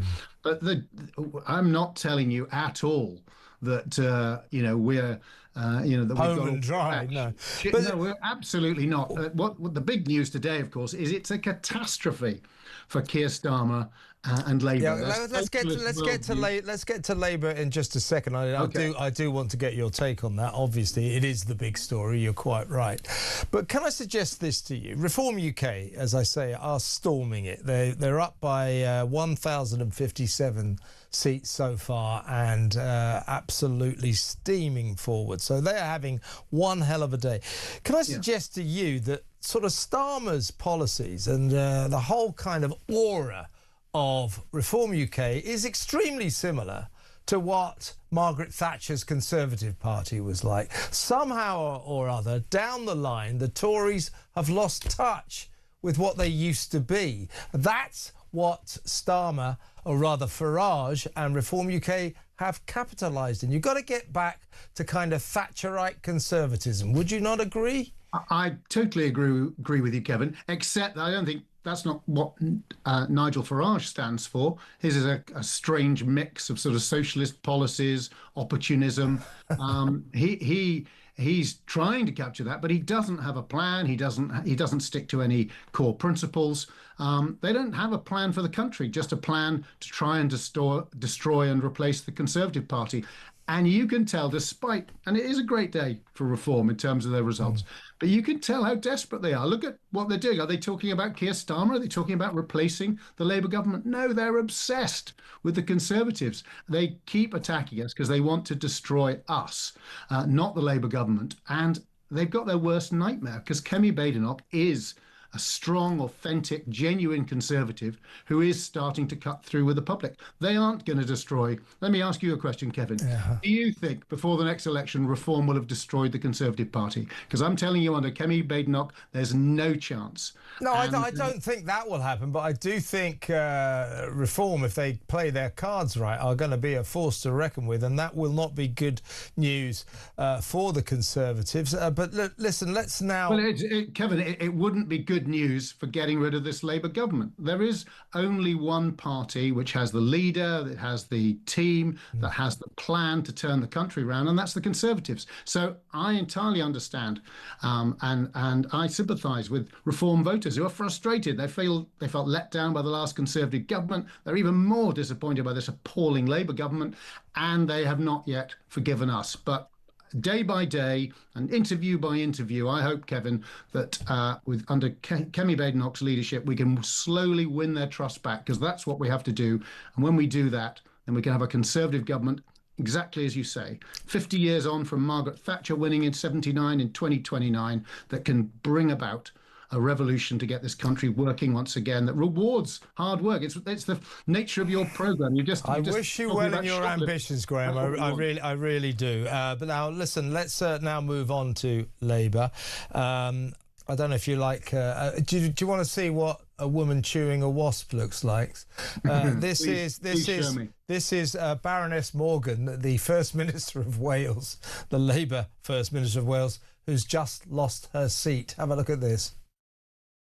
I'm very proud of what Welsh Labour has achieved over all the years we have led in the Senedd. But today, the pressures on public services are enormous. That change is clearly not coming fast enough. We're living in turbulent times. There are challenges in all directions. Many expect simple answers to very complex questions. But there are no simple answers, and the budgets are limited. The age of two-party dominance is dead. We need to recognise that multiple parties are now in contention across Wales. Well, she's not a happy bunny today. That's quite extraordinary. And of course, Labour are in the process of losing Wales, which has been their safest country for a long, long time. So something catastrophic happening there for Labour. But she's spewing, it seems to be their rhetoric. This seems to be the message that Starmer has handed out to all his long-suffering acolytes today. Get out there and say, change is not coming fast enough. Well, that's not fair, because I think Keir Starmer has dramatically changed this country since he came in 2 years ago, for the worse. He has changed this country. He's made it a lot worse. So this line of rhetoric is nonsense. And what are we hearing today, Graeme? What do they want to do? The Labour MPs, the Cabinet, how do they want to respond to this message from the British people, which is, as I say, basically the message from the British people in terms of Labour's policies is two words, and the second one's off. But what is their response in Westminster, the Labour lot? They want to double down on net zero, double down on getting closer to Europe, and, of course, to get softer on the migrant crisis. Exactly what the electorate doesn't want. What is wrong with them? They're absolutely tone deaf, and for them to say we're listening, we need to go further, faster in the direction we've set, is the exact opposite of the truth. That's a nightmare. I've just come from a small business in Beverley Combat Centre, Marshall Combat Centre. I should get its name right when I've just come from there. It's actually called Beverley Combat Academy. That's okay. It. I'm standing there running this small business, and his business rates are going through the roof. He's trying to run a business. It was wonderful to see all these youngsters in there doing martial arts. It was packed, and providing a really good service, helping them be fit, making sure they're not staring at their phones all day. And what's this government doing? It's hammering that business. And I was at McDonald's a bit earlier in Beverley. It's locally franchised, and the costs there of doing business just going up. And so they're trying to fight back and give people a chance. But the government on every front has gone in the wrong direction, and they need to listen and change direction. As you say, on things like net zero, where having the most expensive electricity in the world is something we need to bring that cost down. Damn straight. Push it up Damn further. straight. Yeah, if we don't do that, we're going to lose the kind of core businesses in this country. I've got Salt End, big industrial park in my patch here, and sky-high electricity prices just mean that they stop investing first, and then it becomes a risk to the whole place. We've got to change direction. We really have. Keir Starmer may be the king of 1970s football cliches, but like Monty Python's parrot, politically, this Prime Minister isn't resting anymore. I think he's deceased. What a fantastic way to finish. Graeme, great to have you on the show. That is Graeme Stewart, MP, Conservative MP for Beverley and Holderness, giving us the Tory line. I mean, they're not doing well, but I would imagine that their feeling is, well, at least we're not Labour. Labour are dying a death. It is extraordinary. Now, we're going to take another break from the politics next. We are going to talk about sport with the Sun's excellent Dean Scoggins. That next. Stay tuned.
Shows and podcasts.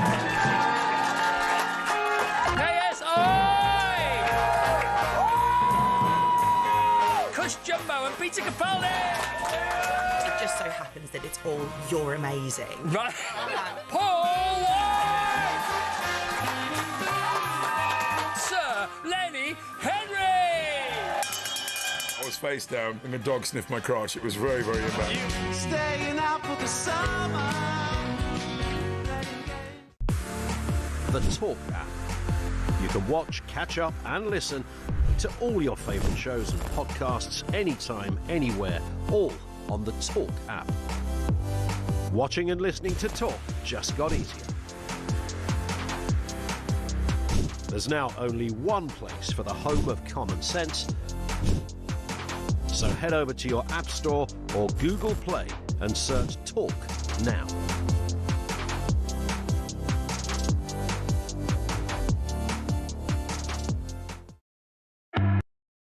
Across the UK, on DAB+, on YouTube, on your mobile, and on your side. This is Talk. Welcome back. Dean Scoggins from Sun Sport is in the studio. And Dean, before we discuss some of the other sporting issues on the agenda, let's go to Aston Villa last night.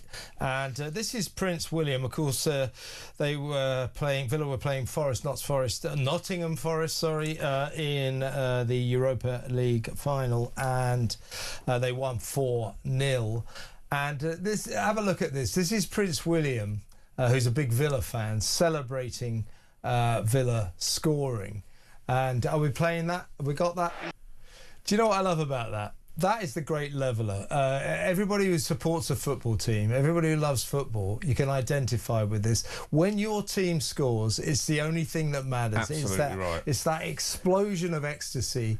And Prince or Pauper, it's all the same. And I think everybody loves Prince William for that, because he was just another football fan. Yeah, and he is a proper football fan as well. So we had the privilege of interviewing him on The Sun last year about football and about being an Aston Villa fan and about his emotions and feelings. And it was a great interview. And you could tell he's into it and he's knowledgeable. We did some great social media stuff where we did question and answers with him.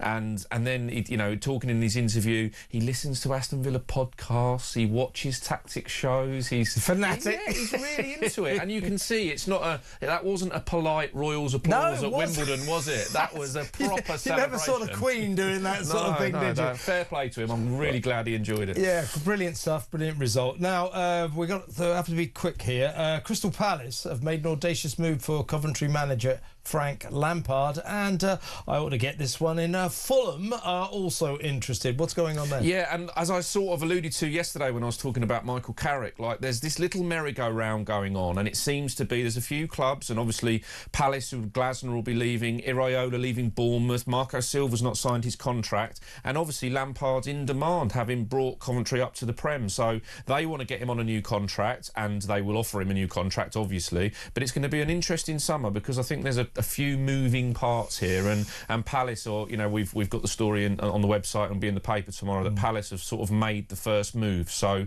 be interesting to see where all the dice fall on this one. We were just saying Troy Deeney was a great footballer, but arguably he might even be a better journalist. He's a brilliant journalist, fantastic on talkSPORT, and he does a column for you, and you're telling me that he's got a great column tomorrow on Michael Carrick. Yeah, and look, we think Michael Carrick is favourite to get the Manchester United job after his amazing achievement, sort of taking them into the Champions League, back into the Champions League. But as Troy points out in this column, which is fantastic, really, it's talking about, they're reminding him a little bit of Liverpool of last season, where they're so reliant on Bruno Fernandes and, his 19 assists so far, that if they don't get the recruitment right this summer, then it really doesn't matter if it's Michael Carrick who's the manager or somebody else. They're going to go into the Champions League with a squad that's wafer thin. So there's loads of questions still to be asked at Man United, despite the fact that Michael Carrick has done a great job. I love this. A really good read. I love this line. The Red Devils are starting to remind me of Liverpool from last season. And not in a good way. Good line. Yeah. Very quickly, Nino Espirito Santo has had an encounter with a bunch of schoolboys, and it wasn't very friendly. No, it was great, and it's that one where he's been collared by the schoolboys outside the training ground, and they were, grilling him on who's going to play and bombarding him with questions. He actually told them, apparently, who he's going to play this weekend against Arsenal, and in that, vital game at the top and the bottom, and they apparently agreed with him, so he's got the schoolboys on his side. He's got the schoolboys on his side, but poor old Nuno, poor old West Ham, I think they have got a mountain to climb. This is all fantastic stuff, folks, all in the back pages of The Sun tomorrow and online as well. Big thanks to Dean Scoggins, Deputy Head of Sport at The Sun. Next up, we're going to talk more, of course, about the election. Extraordinary stuff going on, and we're going to be joined by Andy Preston, former Middlesbrough Mayor, get his take on this political earthquake we're witnessing. That next, stay tuned.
across the UK.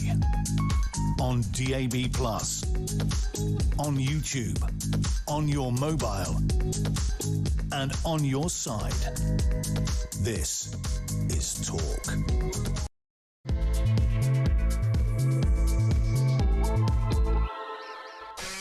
Welcome back to the local elections and the political earthquake we are witnessing right now. The current score: Reform UK have gained 1,105 seats. Labour have lost 894.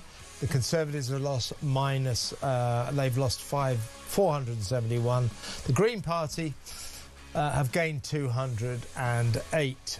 So extraordinary changes all over the country. In the studio is political commentator and performer, independent mayor of Middlesbrough, Andy Preston. Welcome, Andy. Hi, Kevin. Well, in your part of the world, Sunderland, incredibly, that Labour have lost Sunderland. That's gone to Reform UK. We are witnessing some kind of earthquake here, aren't we? Definitely an earthquake. And you know what? All the parties are going to pick on their highs and lows, and they'll all have crumbs of comfort. Tell me about Labour's highs, would you? Well, no. I think interestingly, inner London is looking like it could be, going forward, something of a Tory versus Labour thing, and the London mayoral election might well be more of a Labour versus Tory thing. You know, I live in the borough of Camden, in fashionable Hampstead. And I'm in the extraordinary position of being incredibly relieved because my borough is going to remain Labour. It nearly went green. Yeah. You won't ever hear me say that again. I think there is one Tory ward in Camden. Is it Frognall? Yeah, possibly? That's it. You're is that right. Yeah, that's right. That's right. Yeah, so look, they're all scrabbling around looking for crumbs of comfort. I think that the biggest story of the day to me is the collapse of Labour in Greater Manchester and the North West. Yeah. That was rock solid. Even when Johnson was strong, the Boris wave of Boris's popularity, Manchester and the North West was really, really strong. Rock solid. Yeah. So like, what's clear to me now, there isn't a safe seat for Andy Burnham.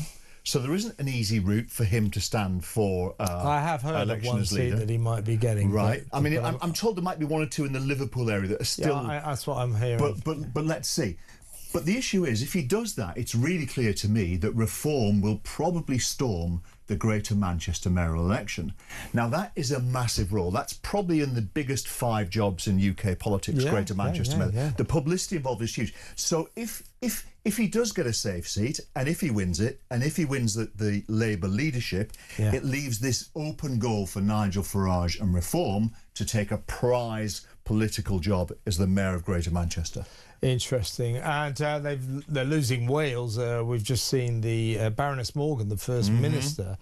As I say, she looked like she was chewing a wasp. God almighty. I mean, you didn't expect her to be beaming, but man, she looked fed up. Absolutely. But they're all coming out with this line. This is clearly the Labour line today. Starmer said it. She said it. All these losers are standing out and saying, clearly, change is not coming fast enough. Well, that's not fair. I think there's been phenomenal change since Labour came in the last 2 years, for the worse. They have changed this country and they've made it much, much worse. People are poorer, they're struggling, they're colder, thanks to Ed Miliband's crazy policies.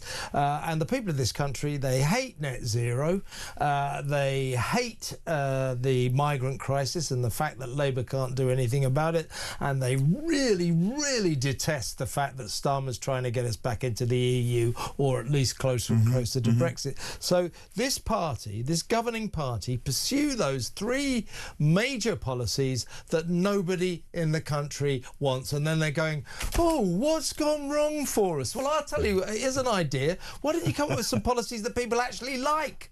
Kevin, all of that is true. I think that a different politician could probably have got away with some of it.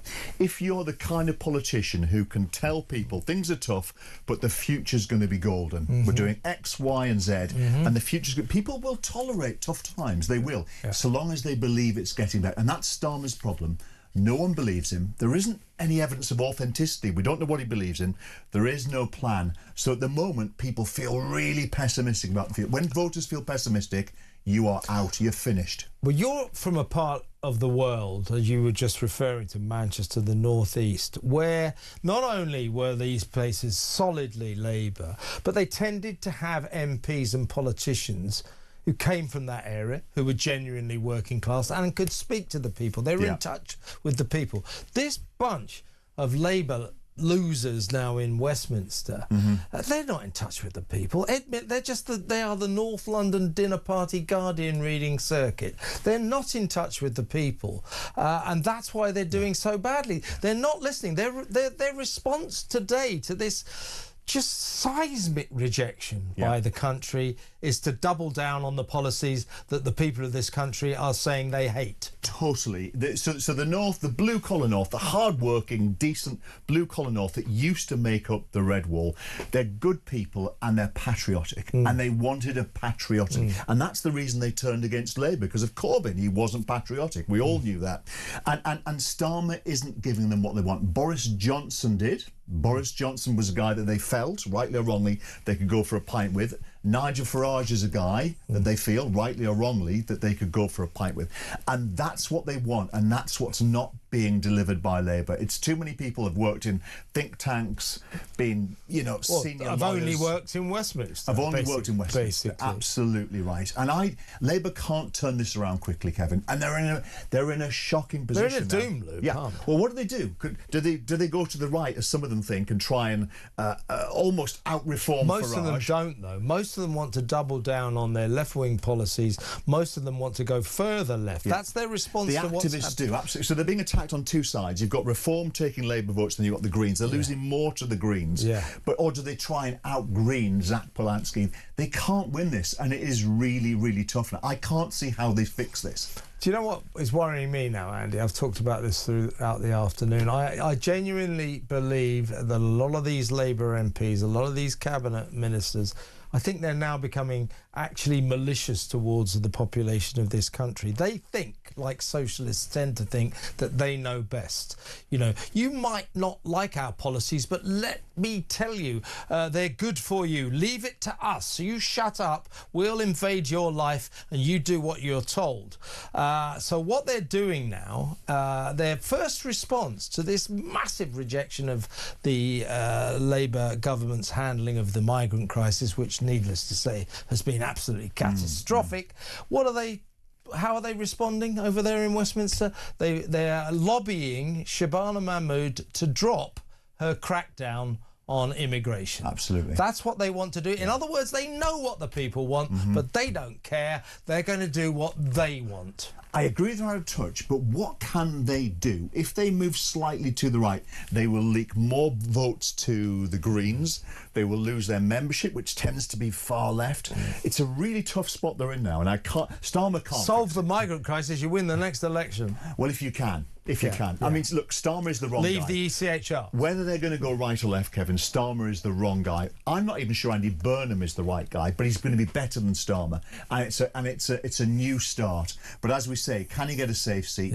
And he leaves behind that monstrous job of Greater Manchester Mayor, which Reform will probably win. And is Andy Burnham coming down to Westminster via somewhere in the Liverpool area? I'll just leave that one hanging there. Can we play, please? I'm just talking. Let's talk amongst yourself. I'm talking to my producer at the moment.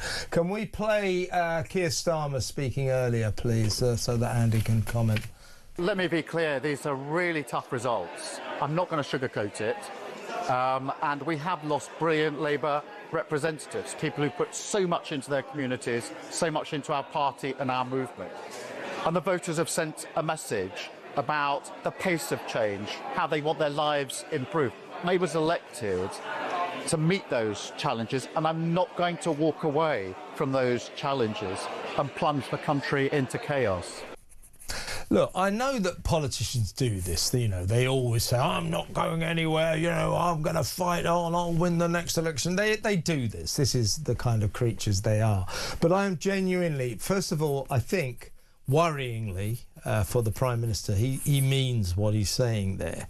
And I'm beginning to wonder about his mental state. I think he's gone a bit insane, and I think that the Labour MPs, the Labour government, have gone corporately insane, and they cannot continue with this man.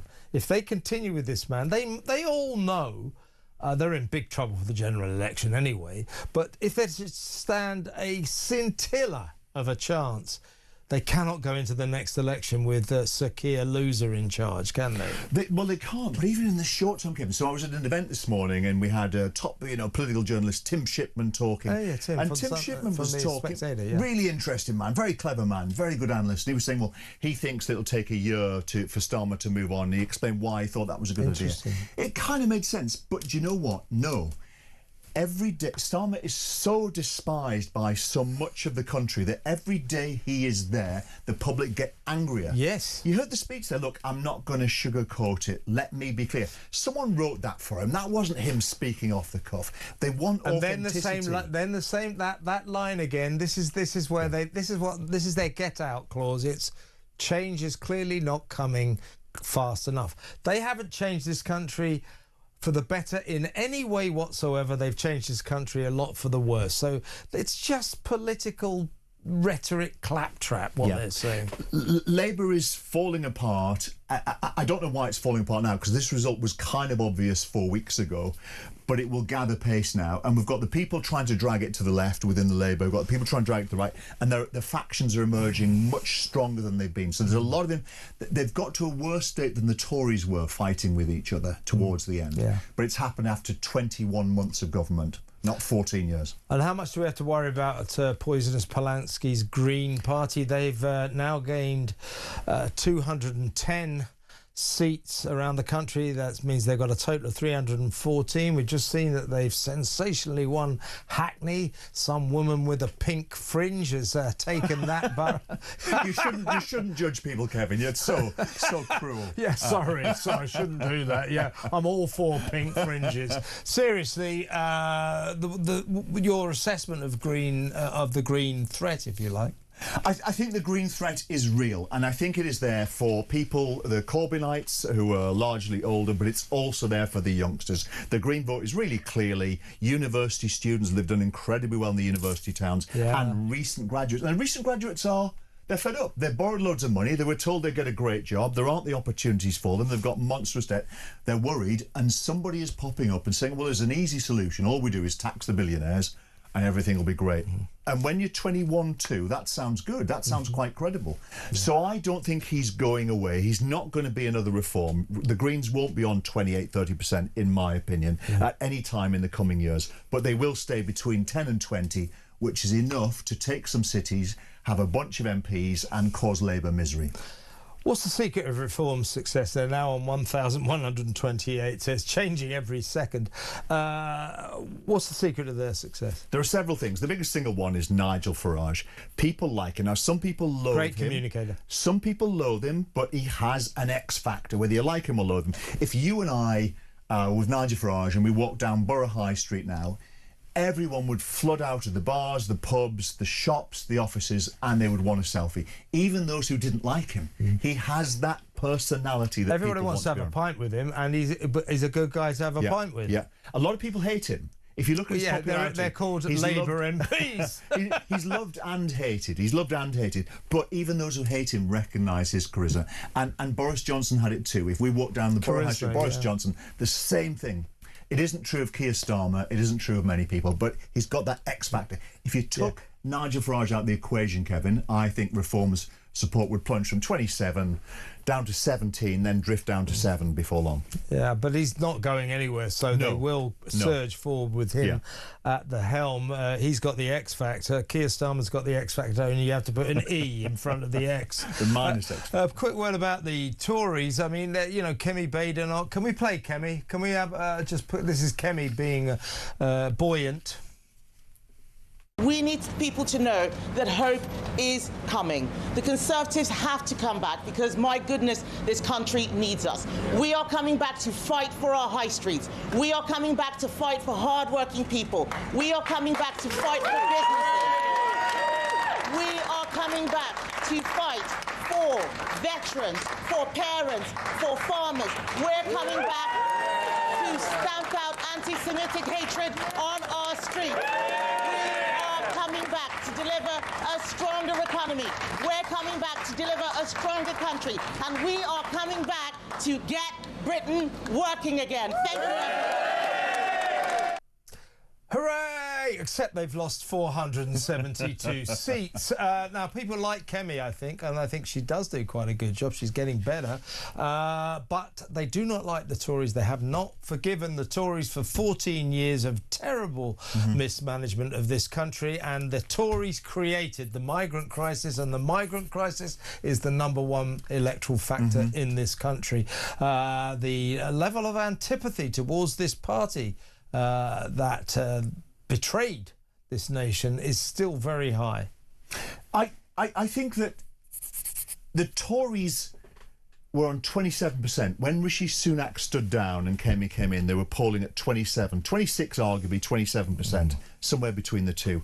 They've dropped down to 18.5%. So I don't buy it as much as that the country hasn't forgiven them. That is an issue, but that isn't why they're 18.5%. There's another dynamic at play, and I think it's a lack of ideas. I think it's a lack of communication. Interesting, that's the best I've ever seen Kemi speak. That was from the heart, it was unscripted, and she was saying what she really believed in. The authenticity stood out. Of course, they've done terribly. She was very good the other day arguing with that anti-Semite. With a heckler. Well. She was really good. Yeah, off the cuff, she's great, actually. Yeah, she is. Right, absolutely right.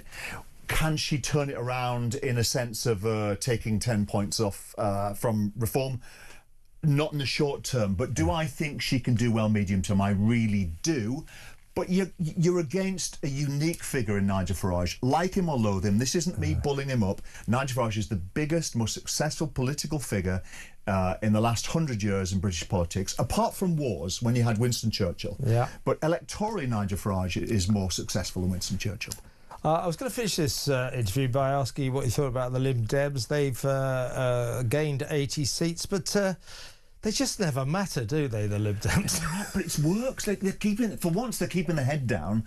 He's not doing any stunts, and actually they're quietly picking up support from the people that were Tories who think, oh, we've got to stop reform or Labour. They're going to Lib Dems. For Labour supporters who don't want reform, they're voting. So quietly, Lib Dems are actually picking up votes. They're not picking up popularity levels, but they're picking up seats all over the place. So Ed Davey will probably keep his head down and hope no one notices they're getting stronger. I think he has sort of said something like, you know, this is a tremendous triumph for the Lib Dems, but it isn't really. But yeah, you're right. I guess that they're still vaguely in the game. But last question to you, really, Andy. Are we seeing the death of the two-party system? Yes, I mean, it's impossible to see how this changes. The genie's out of the bottle. Most European countries have lots of parties. They have some sort of proportional representation system, so as they get near elections or just after, they're all doing deals, and some of the extremes of each party, they become ironed out as they're doing deals with each other. I think it works quite well. You cannot keep our present system and run the risk of someone getting 26% of the vote and having a massive majority. Yeah. You could end up with Zach Polanski in power or Nigel Farage in power, and they could pass laws that most people hate. Yeah. And we've got to avoid what do you that. mean, like the laws that Labour keep passing? Listen, Andy, great to have you in the studio. Andy Preston there, former independent mayor of Middlesbrough, political commentator now. Come back in, we'll talk about the final results next week.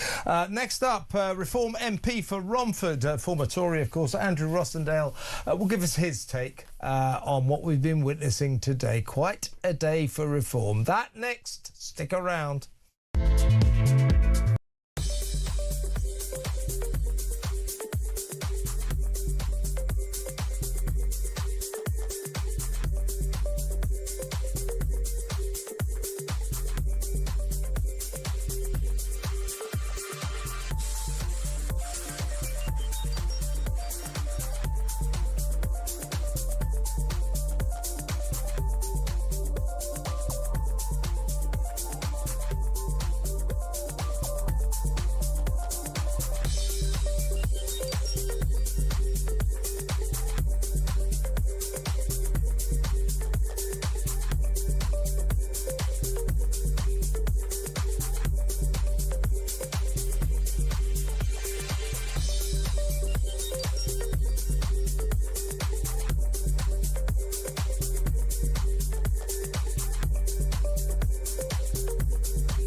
Peter Capaldi! It just so happens that it's all you're amazing. Right.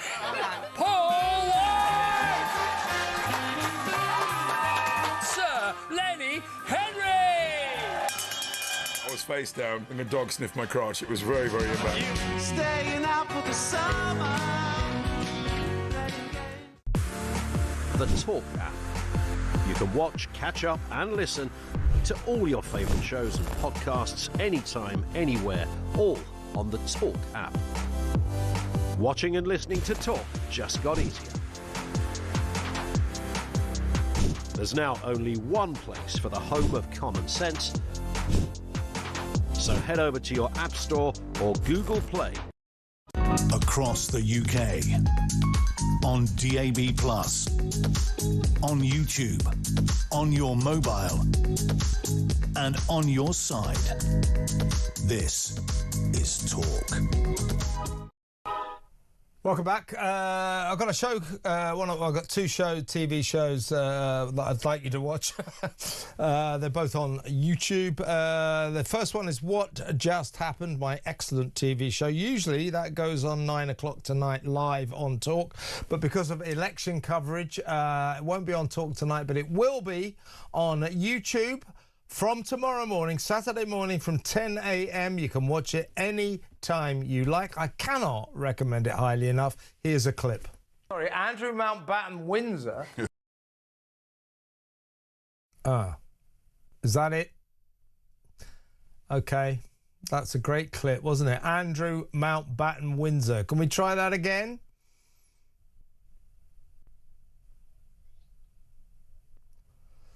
Fantastic. That's great. Okay, let's go over to the phones. We'll have a go at that again in a minute, shall we? I've also got Plank of the Week. I'm going to play you a clip from that. With a bit of luck, you never know, we might get the whole thing. Let's go over to the phones and let's talk to Mike in Wiltshire. Okay, thanks for taking my call. Hi, Mike. Yeah, what would you like to say, mate? I personally think that Starmer's only interested in his own future, to be honest. Yeah, I agree. He's trying to align us closer to Europe, and he doesn't really give a stuff about the electorate in this country, whether they're Labour supporters or others. People like him, Mike, he's keen on saying country before party. This is his. Right. This is his order of play. This is his order of play. Starmer before party, party before country. First up, the only thing he seems to care about is his own sorry backside. Absolutely. Can I make a prediction, Kev? Yeah, please. I think he'll try and hang on until the next election, by which time he would have taken us back into the EU. Oh, yeah, I think that there's every chance of this now, because what they're doing is they're doubling down on their left-wing policies. They've got their very unpopular socialist claptrap. They've got 3 more years left.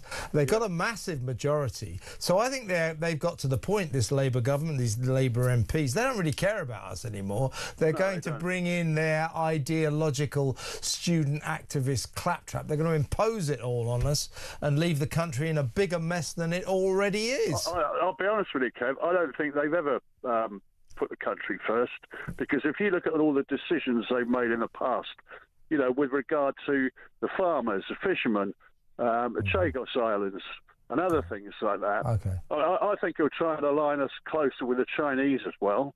And I really don't think he's fit to run the country now, let alone in 3 years' time. It's just extraordinary to see this man, you know. The change isn't coming fast enough. What are you talking about? He's changed the country. It's a load worse than it was when he came in. People have worse lives with poorer, colder, more unemployed. Everything has gone wrong, and more migrants are piling in because they're not doing anything about the crisis. They're useless, absolutely useless. But today, Mike, the public have spoken. Isn't democracy a wonderful thing sometimes? Mike, thanks for a great call. Have a great weekend. Mike in Wiltshire there. Andrew Rosindell, Reform MP for Romford, is on the line now. Are you there, Andrew? Yes, good evening, Kevin. Hi, Andrew. Andrew, well, congratulations. Romford has gone reform, am I right? Yes, Romford is now 100% reform. Every single councillor in Romford All 23 were won by Reform last night. There is now, for the first time since 1965, not a single Conservative councillor in Romford and not a single Labour councillor. So it's all Romford is the entire council is now Reform UK. Well, that's the London Borough of Havering. So in Romford we have 23 councillors, and every single one of those is Reform. And in the rest of the borough, we also picked up in total 39 councillors out of 55. So we now have a huge Reform majority on Havering Council and the first London borough to be controlled by Reform UK. And Nigel was with us this morning outside the town hall to celebrate our election success. I saw that. Well, congratulations. What's your, by the way, the score right now? I've got a little moving chart in front of me. Reform UK have now gained 1,138 seats. Labour are on the cusp of losing 1,000. They've lost so far 967. Meanwhile, the Tories, your former party, have lost 466. Are we seeing, in your view, Andrew, the end of two-party politics here? Well, it's been a realignment of politics, which I think has been coming on for many decades. I think it started with Margaret Thatcher, and Margaret Thatcher was a Conservative leader that actually was truly conservative. And she inspired many working people to ditch a habit of a lifetime by voting Labour and vote Conservative. But over the years, the Conservative Party, I think, drifted back to the centre and no longer appealed to the aspirational working class people. What we now have in Reform UK is bringing those sides together so that the patriotic people of this country, the hard-working, law-abiding people of this country, the people that actually believe in Britain, we're coming together under Reform UK, and we're leaving behind a tired old Conservative Party that no one knows what it really stands for anymore, and a Labour Party which is frankly anti all that is British. It seems to want to undermine our entire country in every sense. And I don't think that the British people want these old parties to be in power anymore. They want a different direction, a better direction, a stronger direction for our country, and a radical change. And Reform is offering that. It's a bit like, Margaret Thatcher offered in the 80s. I think Reform is offering today. Well, your former party, by the way, got a text here which I think sums up what former Tory voters think about the Conservative Party. This is Terence in Chipping. He's sent me a text saying, Kemi is front of house. It's the backroom boys and Lib Dems in disguise that need to go. That is the trouble with the Tory party. Too many of their MPs just aren't really conservative, which I would suggest is why someone like yourself, Andrew, a true conservative, felt that they had to leave. I'm afraid it's the case that the Conservative Party doesn't really have a strong and clear philosophy. I think that it talks about defending Britain's interests, but as we saw over 14 years and 5 prime ministers, they didn't do it. All the things they promised, all the things they said they would do, pretty much none of it happened. I think it's become more of a technocratic party, a party of the mushy centre. It doesn't really stand for very much.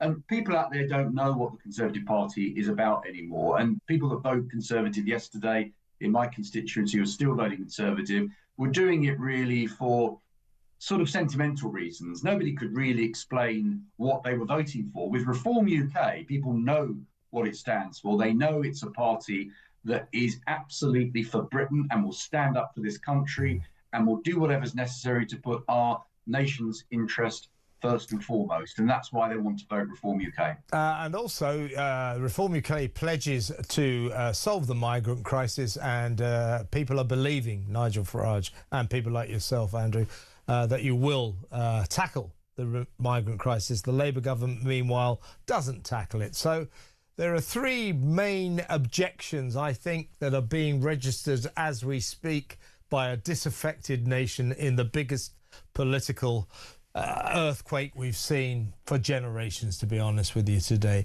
These are the 3 objections. They don't want Ed Miliband's mad nut zero lunacy. They don't want it. It costs too much money and it makes them colder. They don't want that. Labour continue to go down that unpopular path. They certainly don't want a betrayal of the Brexit vote, getting closer and closer to Brussels. What are Labour doing? Betraying the Brexit vote, getting closer and closer to Brussels. And they do not want the Labour's entire approach to the economy, to law and order. And yet, what are we learning today? That Labour MPs, they want a softer approach to immigration. They want to get closer to Europe. And in other words, they want to just carry on doing everything that the electorate does not want. And they're going, oh, I don't know what's happening. Why is this happening? Well, it's because everybody hates your policies. And guess what you're going to do? You're going to double down on those hated policies. What's wrong with these people? Well, Kevin, you summed it up perfectly. The problem with the Labour Party is that they're ideologically driven. It's all about ideology. It's not about producing practical ideas that are going to benefit the country. It's all about following their ideological vision of this country, which is really against what the average person in this country really wants. You're quite right about net zero. It is a disaster. It's a recipe for making Britain poor in the long term, deindustrializing our country, meaning that we can't be prosperous as a nation as we have been in the past, but transferring wealth to China effectively and other countries that are not following this net zero religion. When it comes to the economy, well, Labour and the economy don't really go together. Whenever you get a Labour government, they always ruin the economy. They spend too much, they tax too much, they waste money on bureaucracy, they give huge pay rises to public sector workers, which we can't afford. And in the end, prosperity drains away. And what we're seeing at the moment is the wealth creators are leaving this country rather than investing in this country. The whole thing's a calamity. We've got to get Labour out. And I think the local elections is very clear message to Starmer that they want him gone. They want Labour gone. We need a general election. We need a change of government. And we need a Prime Minister who actually believes in this country. And I think the only way forward for this country now is for Nigel Farage to take over. And he offers the only hope left for Britain, in my view. But you know what Starmer's like. He's saying he's not going to go. Whether or not he goes and someone replaces him, probably Andy Burnham, the chances are, the likelihood is we'll still be stuck with this lot for the next 3 years. And I just think, because of this vast majority they've got in the Commons, they're going to ram home their student activist ideological worldview, and they don't care about the people anymore. They think they've got 3 years to the next election. They're going to do what they want, and to hell with the election. As I said, they're going to get closer to Europe. They're going to double down on nut zero, make it even worse, and they're going to soften up on the migrant crisis. They're going to let more people in. The three things, the exact things that the people of this country don't want. I think we almost have a malicious government, a malicious governing party in Westminster now who are going to do bad things in the next 3 years. Quite frightening. Look, it is frightening, Kevin, and I think people are in despair. They really are. They don't know how to get rid of this government. The local elections were a chance to send that message, and they did that yesterday. And we're going to see more results later on that will demonstrate just how unpopular this government is. But unfortunately, you're right. They've got 3 more years. So we need to find a way of making sure that this government is as short as lived as possible. And unfortunately, because of our system in this country, they do have a 5-year term. But we now have a very strong platform in Reform UK to effectively act as the real opposition to the Labour Party. Nigel Farage is clearly the person who is most likely to be our next Prime Minister.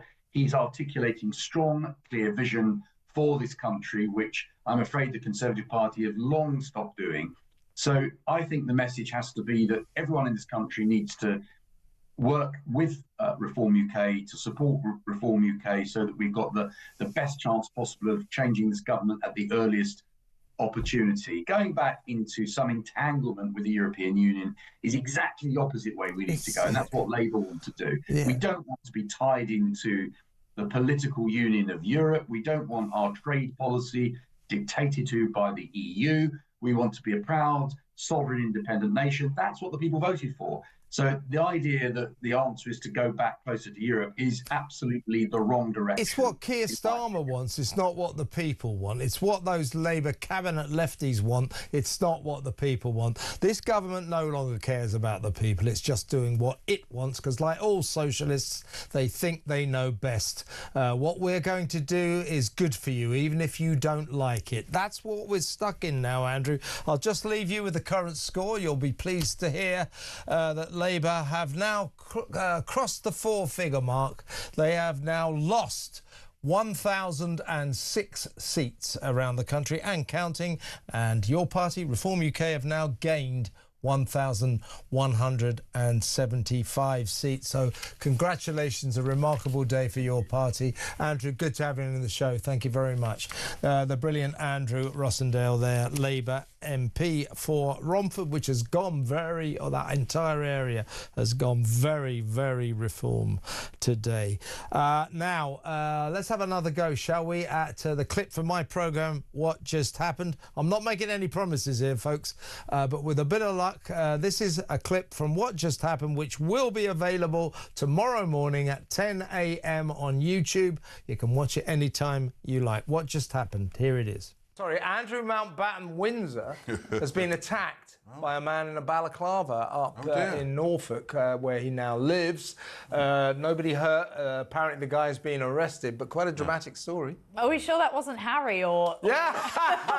It's the king! Yeah, it's the king! But he still laugh about this. He still has full security, doesn't he, or does he not? Has he been taken That's out? a good question. I think it might have been a fit-up job. There's us taking the attack on Andrew Mountbatten Windsor very, very seriously. As I say, as of 10 a.m. tomorrow on YouTube. You can watch that anytime you like. Here's my other show, which I believe is on YouTube as we speak. So you can watch that now if you like, but don't do it right now because you've got to watch me. But this is Plank of the Week. Nursery schools should be anti-racist environments, and that... I agree with that. We all know I think we all agree with that. You don't really want racist nurseries, do you? You know. We all know. I mean, 5-year-olds are very problematic. Yeah. I mean, anyone who's had any experience with a 5-year-old. So anyway, so they've extremely young Black Lives Matter. Yeah. So anyway, they've said that if any child in any nursery setting says anything bigoted, they should be reported or re-educated. Although they make clear that, you know, the threshold for criminal responsibility is 10. So, I mean, I don't know how they're going to get on with 18-month-olds. That's the excellent Candice Holdsworth. That's Plank of the Week. As I say, that is available for you now on YouTube. You can watch it any time you want. OK, plugging duties are over. Let's go to break. When we come back, your calls, 0344 499 1000. Let's talk. It's good to talk on Talk.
across the UK.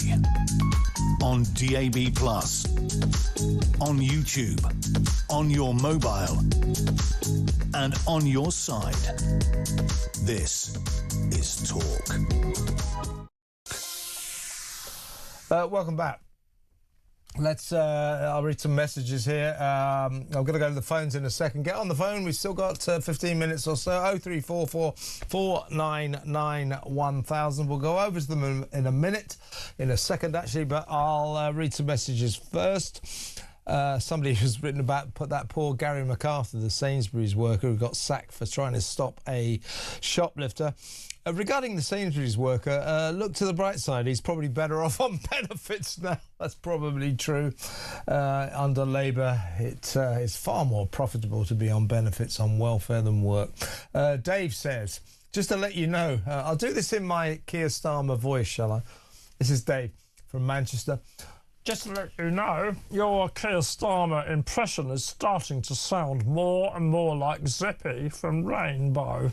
Keep up the great work. Zippy from Rainbow, Keir Starmer, they're interchangeable, aren't they? Wouldn't you prefer, I should do a phone-in on this, would you prefer Zippy from Rainbow to be our Prime Minister to Keir Starmer? Because I would.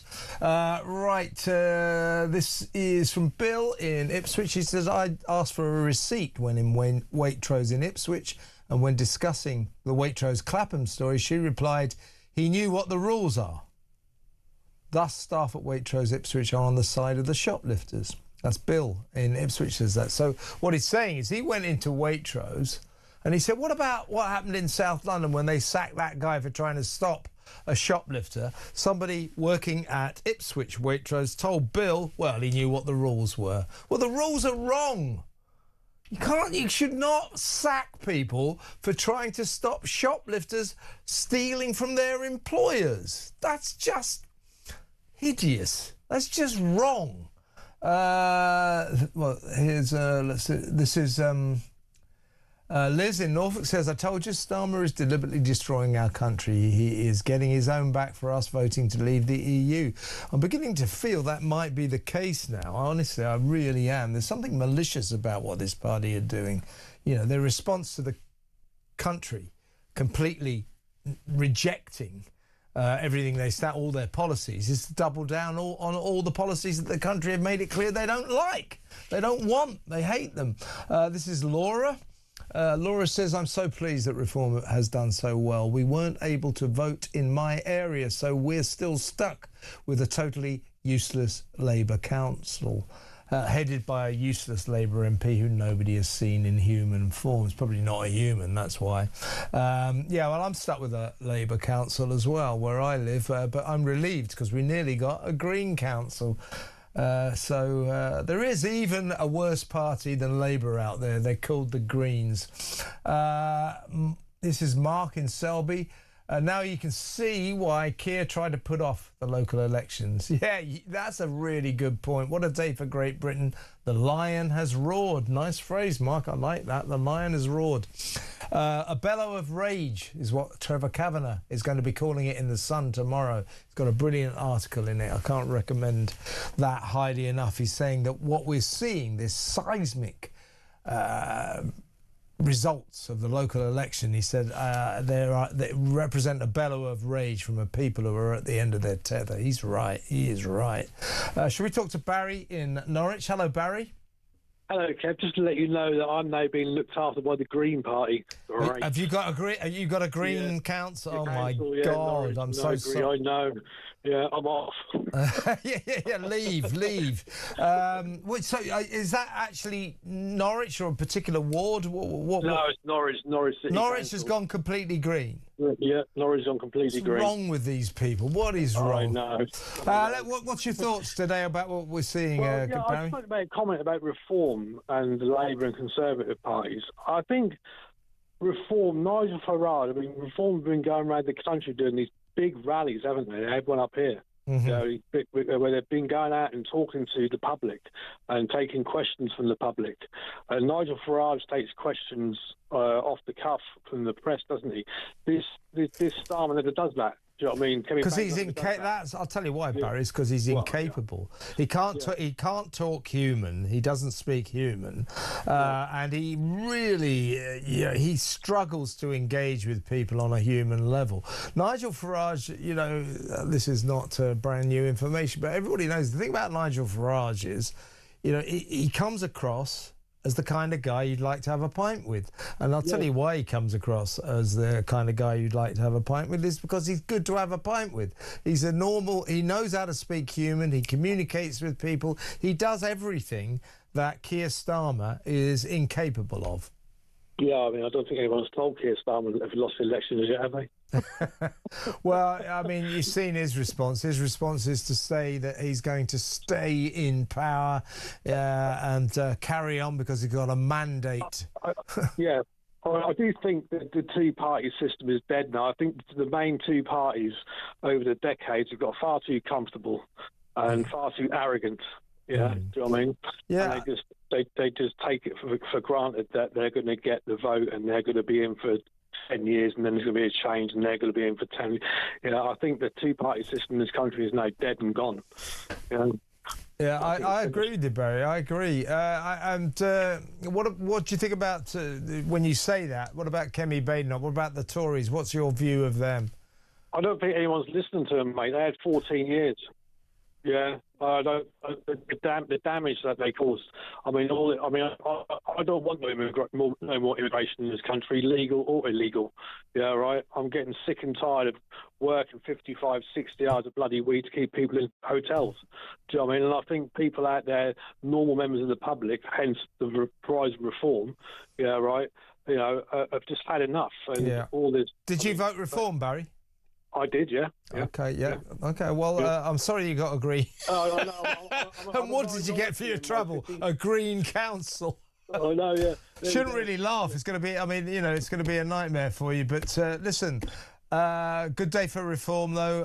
Fascinating day for British politics and really good to talk to you, Barry. Have an excellent weekend despite your new Green Council. That's Barry from Norwich. Let's go to break. When we come back, more of your calls. Got a call. A guy called Michael's phoned in from Sunderland. He'll be interesting to talk to because Sunderland, which has been Labour forever, has gone reform. Interesting. We'll talk to Michael next. Stick around.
And search talk.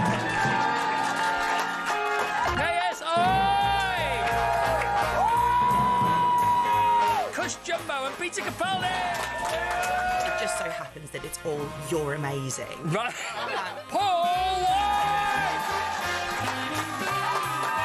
Sir Lenny Henry! I was face down and the dog sniffed my crotch. It was very, very embarrassing. Staying out for the summer. The Talk app. You can watch, catch up and listen to all your favourite shows and podcasts anytime, anywhere, all on the Talk app. Watching and listening to Talk just got easier.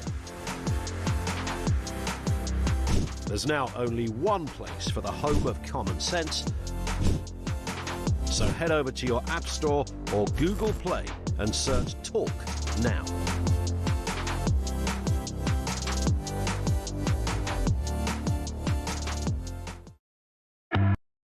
Across the UK, on DAB+, on YouTube, on your mobile, and on your side. This is Talk. Andy from Thatcher's making a very good point with a text here. He says, I don't understand how Labour have lost so many seats. Did everyone forget about the free school breakfast clubs? Actually, Kira and the gang haven't mentioned the breakfast clubs today. What's wrong with them? Let's go to Sunderland and talk to Michael, where it's all changed. You've been Labour up there, Michael, forever, basically. Now you reform. Your thoughts? I'm absolutely ecstatic. I'm more ecstatic about reform getting in than I was when Sunderland managed to stop in the Premiership. Because this council, it didn't matter what they did, they got voted in because naturally we're working class up here, we're out of every industry with the shipyards, the mines, and they played on that. They think they've got a God-given right to get into power. But I'm over the moon, and before I forget, I've got a new CN for Stormer. It's me, myself, and I. He is. He's incredibly selfish, isn't he? Self-obsessed. You know, everything he does, you know, it's him before party, party before country. Everything he does is all about saving his own sorry backside. But the Labour Council let Sunderland down, did they, Michael?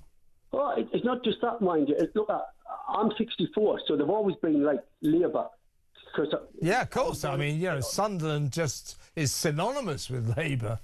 Yeah, and that's what I'm saying. They took us for granted. It's like building bridges. I was 13 when they were supposed to be building this bridge, right? I'm 50. I was 61 when they finally built it. That's a slow pace of change, I think. Oh, but that's what I'm saying is they got arrogant. And like I said, you're right. There's an expectation. They think they're entitled to power because Sunderland is Labour. Well, I think we're going to see a lot of this, and we may well see a lot of it at the general election as well. The traditional Labour areas have had enough of this Labour Party. And Michael, congratulations and thank you very much. Excellent call. Have a lovely weekend. Michael in Sunderland. Let's quickly talk to Derek in Preston. What's happening in your part of the world, Derek? Oh, hi, Kevin. Nice to speak to you again. Yeah. I'm sure I've spoken to you before. Yeah. I've been watching the elections all day. Yeah. And I can't believe that all these Labour and Tory politicians be saying what a great day they've had. Yeah, the Tories, or Labour, to be fair, I don't think many of them are saying they've had a good day, but Kemi Badenoch seems to be interpreting this as a fantastic moment where the worm has turned for the Tories. They've so far lost 472 seats. Not that great for them, don't you think, Derek? I'm just looking at the figures now. Reform, 1,221. Yeah, 222. 222, it's gone up. Honestly, they've only been in power for 2 years, and they've absolutely wiped it. The other thing was, right, I was, your advert came on, and it just said there's 140 candidates of sectarian Islamic extremists. is likely to be elected. Well, yeah, I don't know if they're extremists, but yes, there are a lot of those Gaza MPs, or candidates, particularly in Birmingham. We'll see how they get on.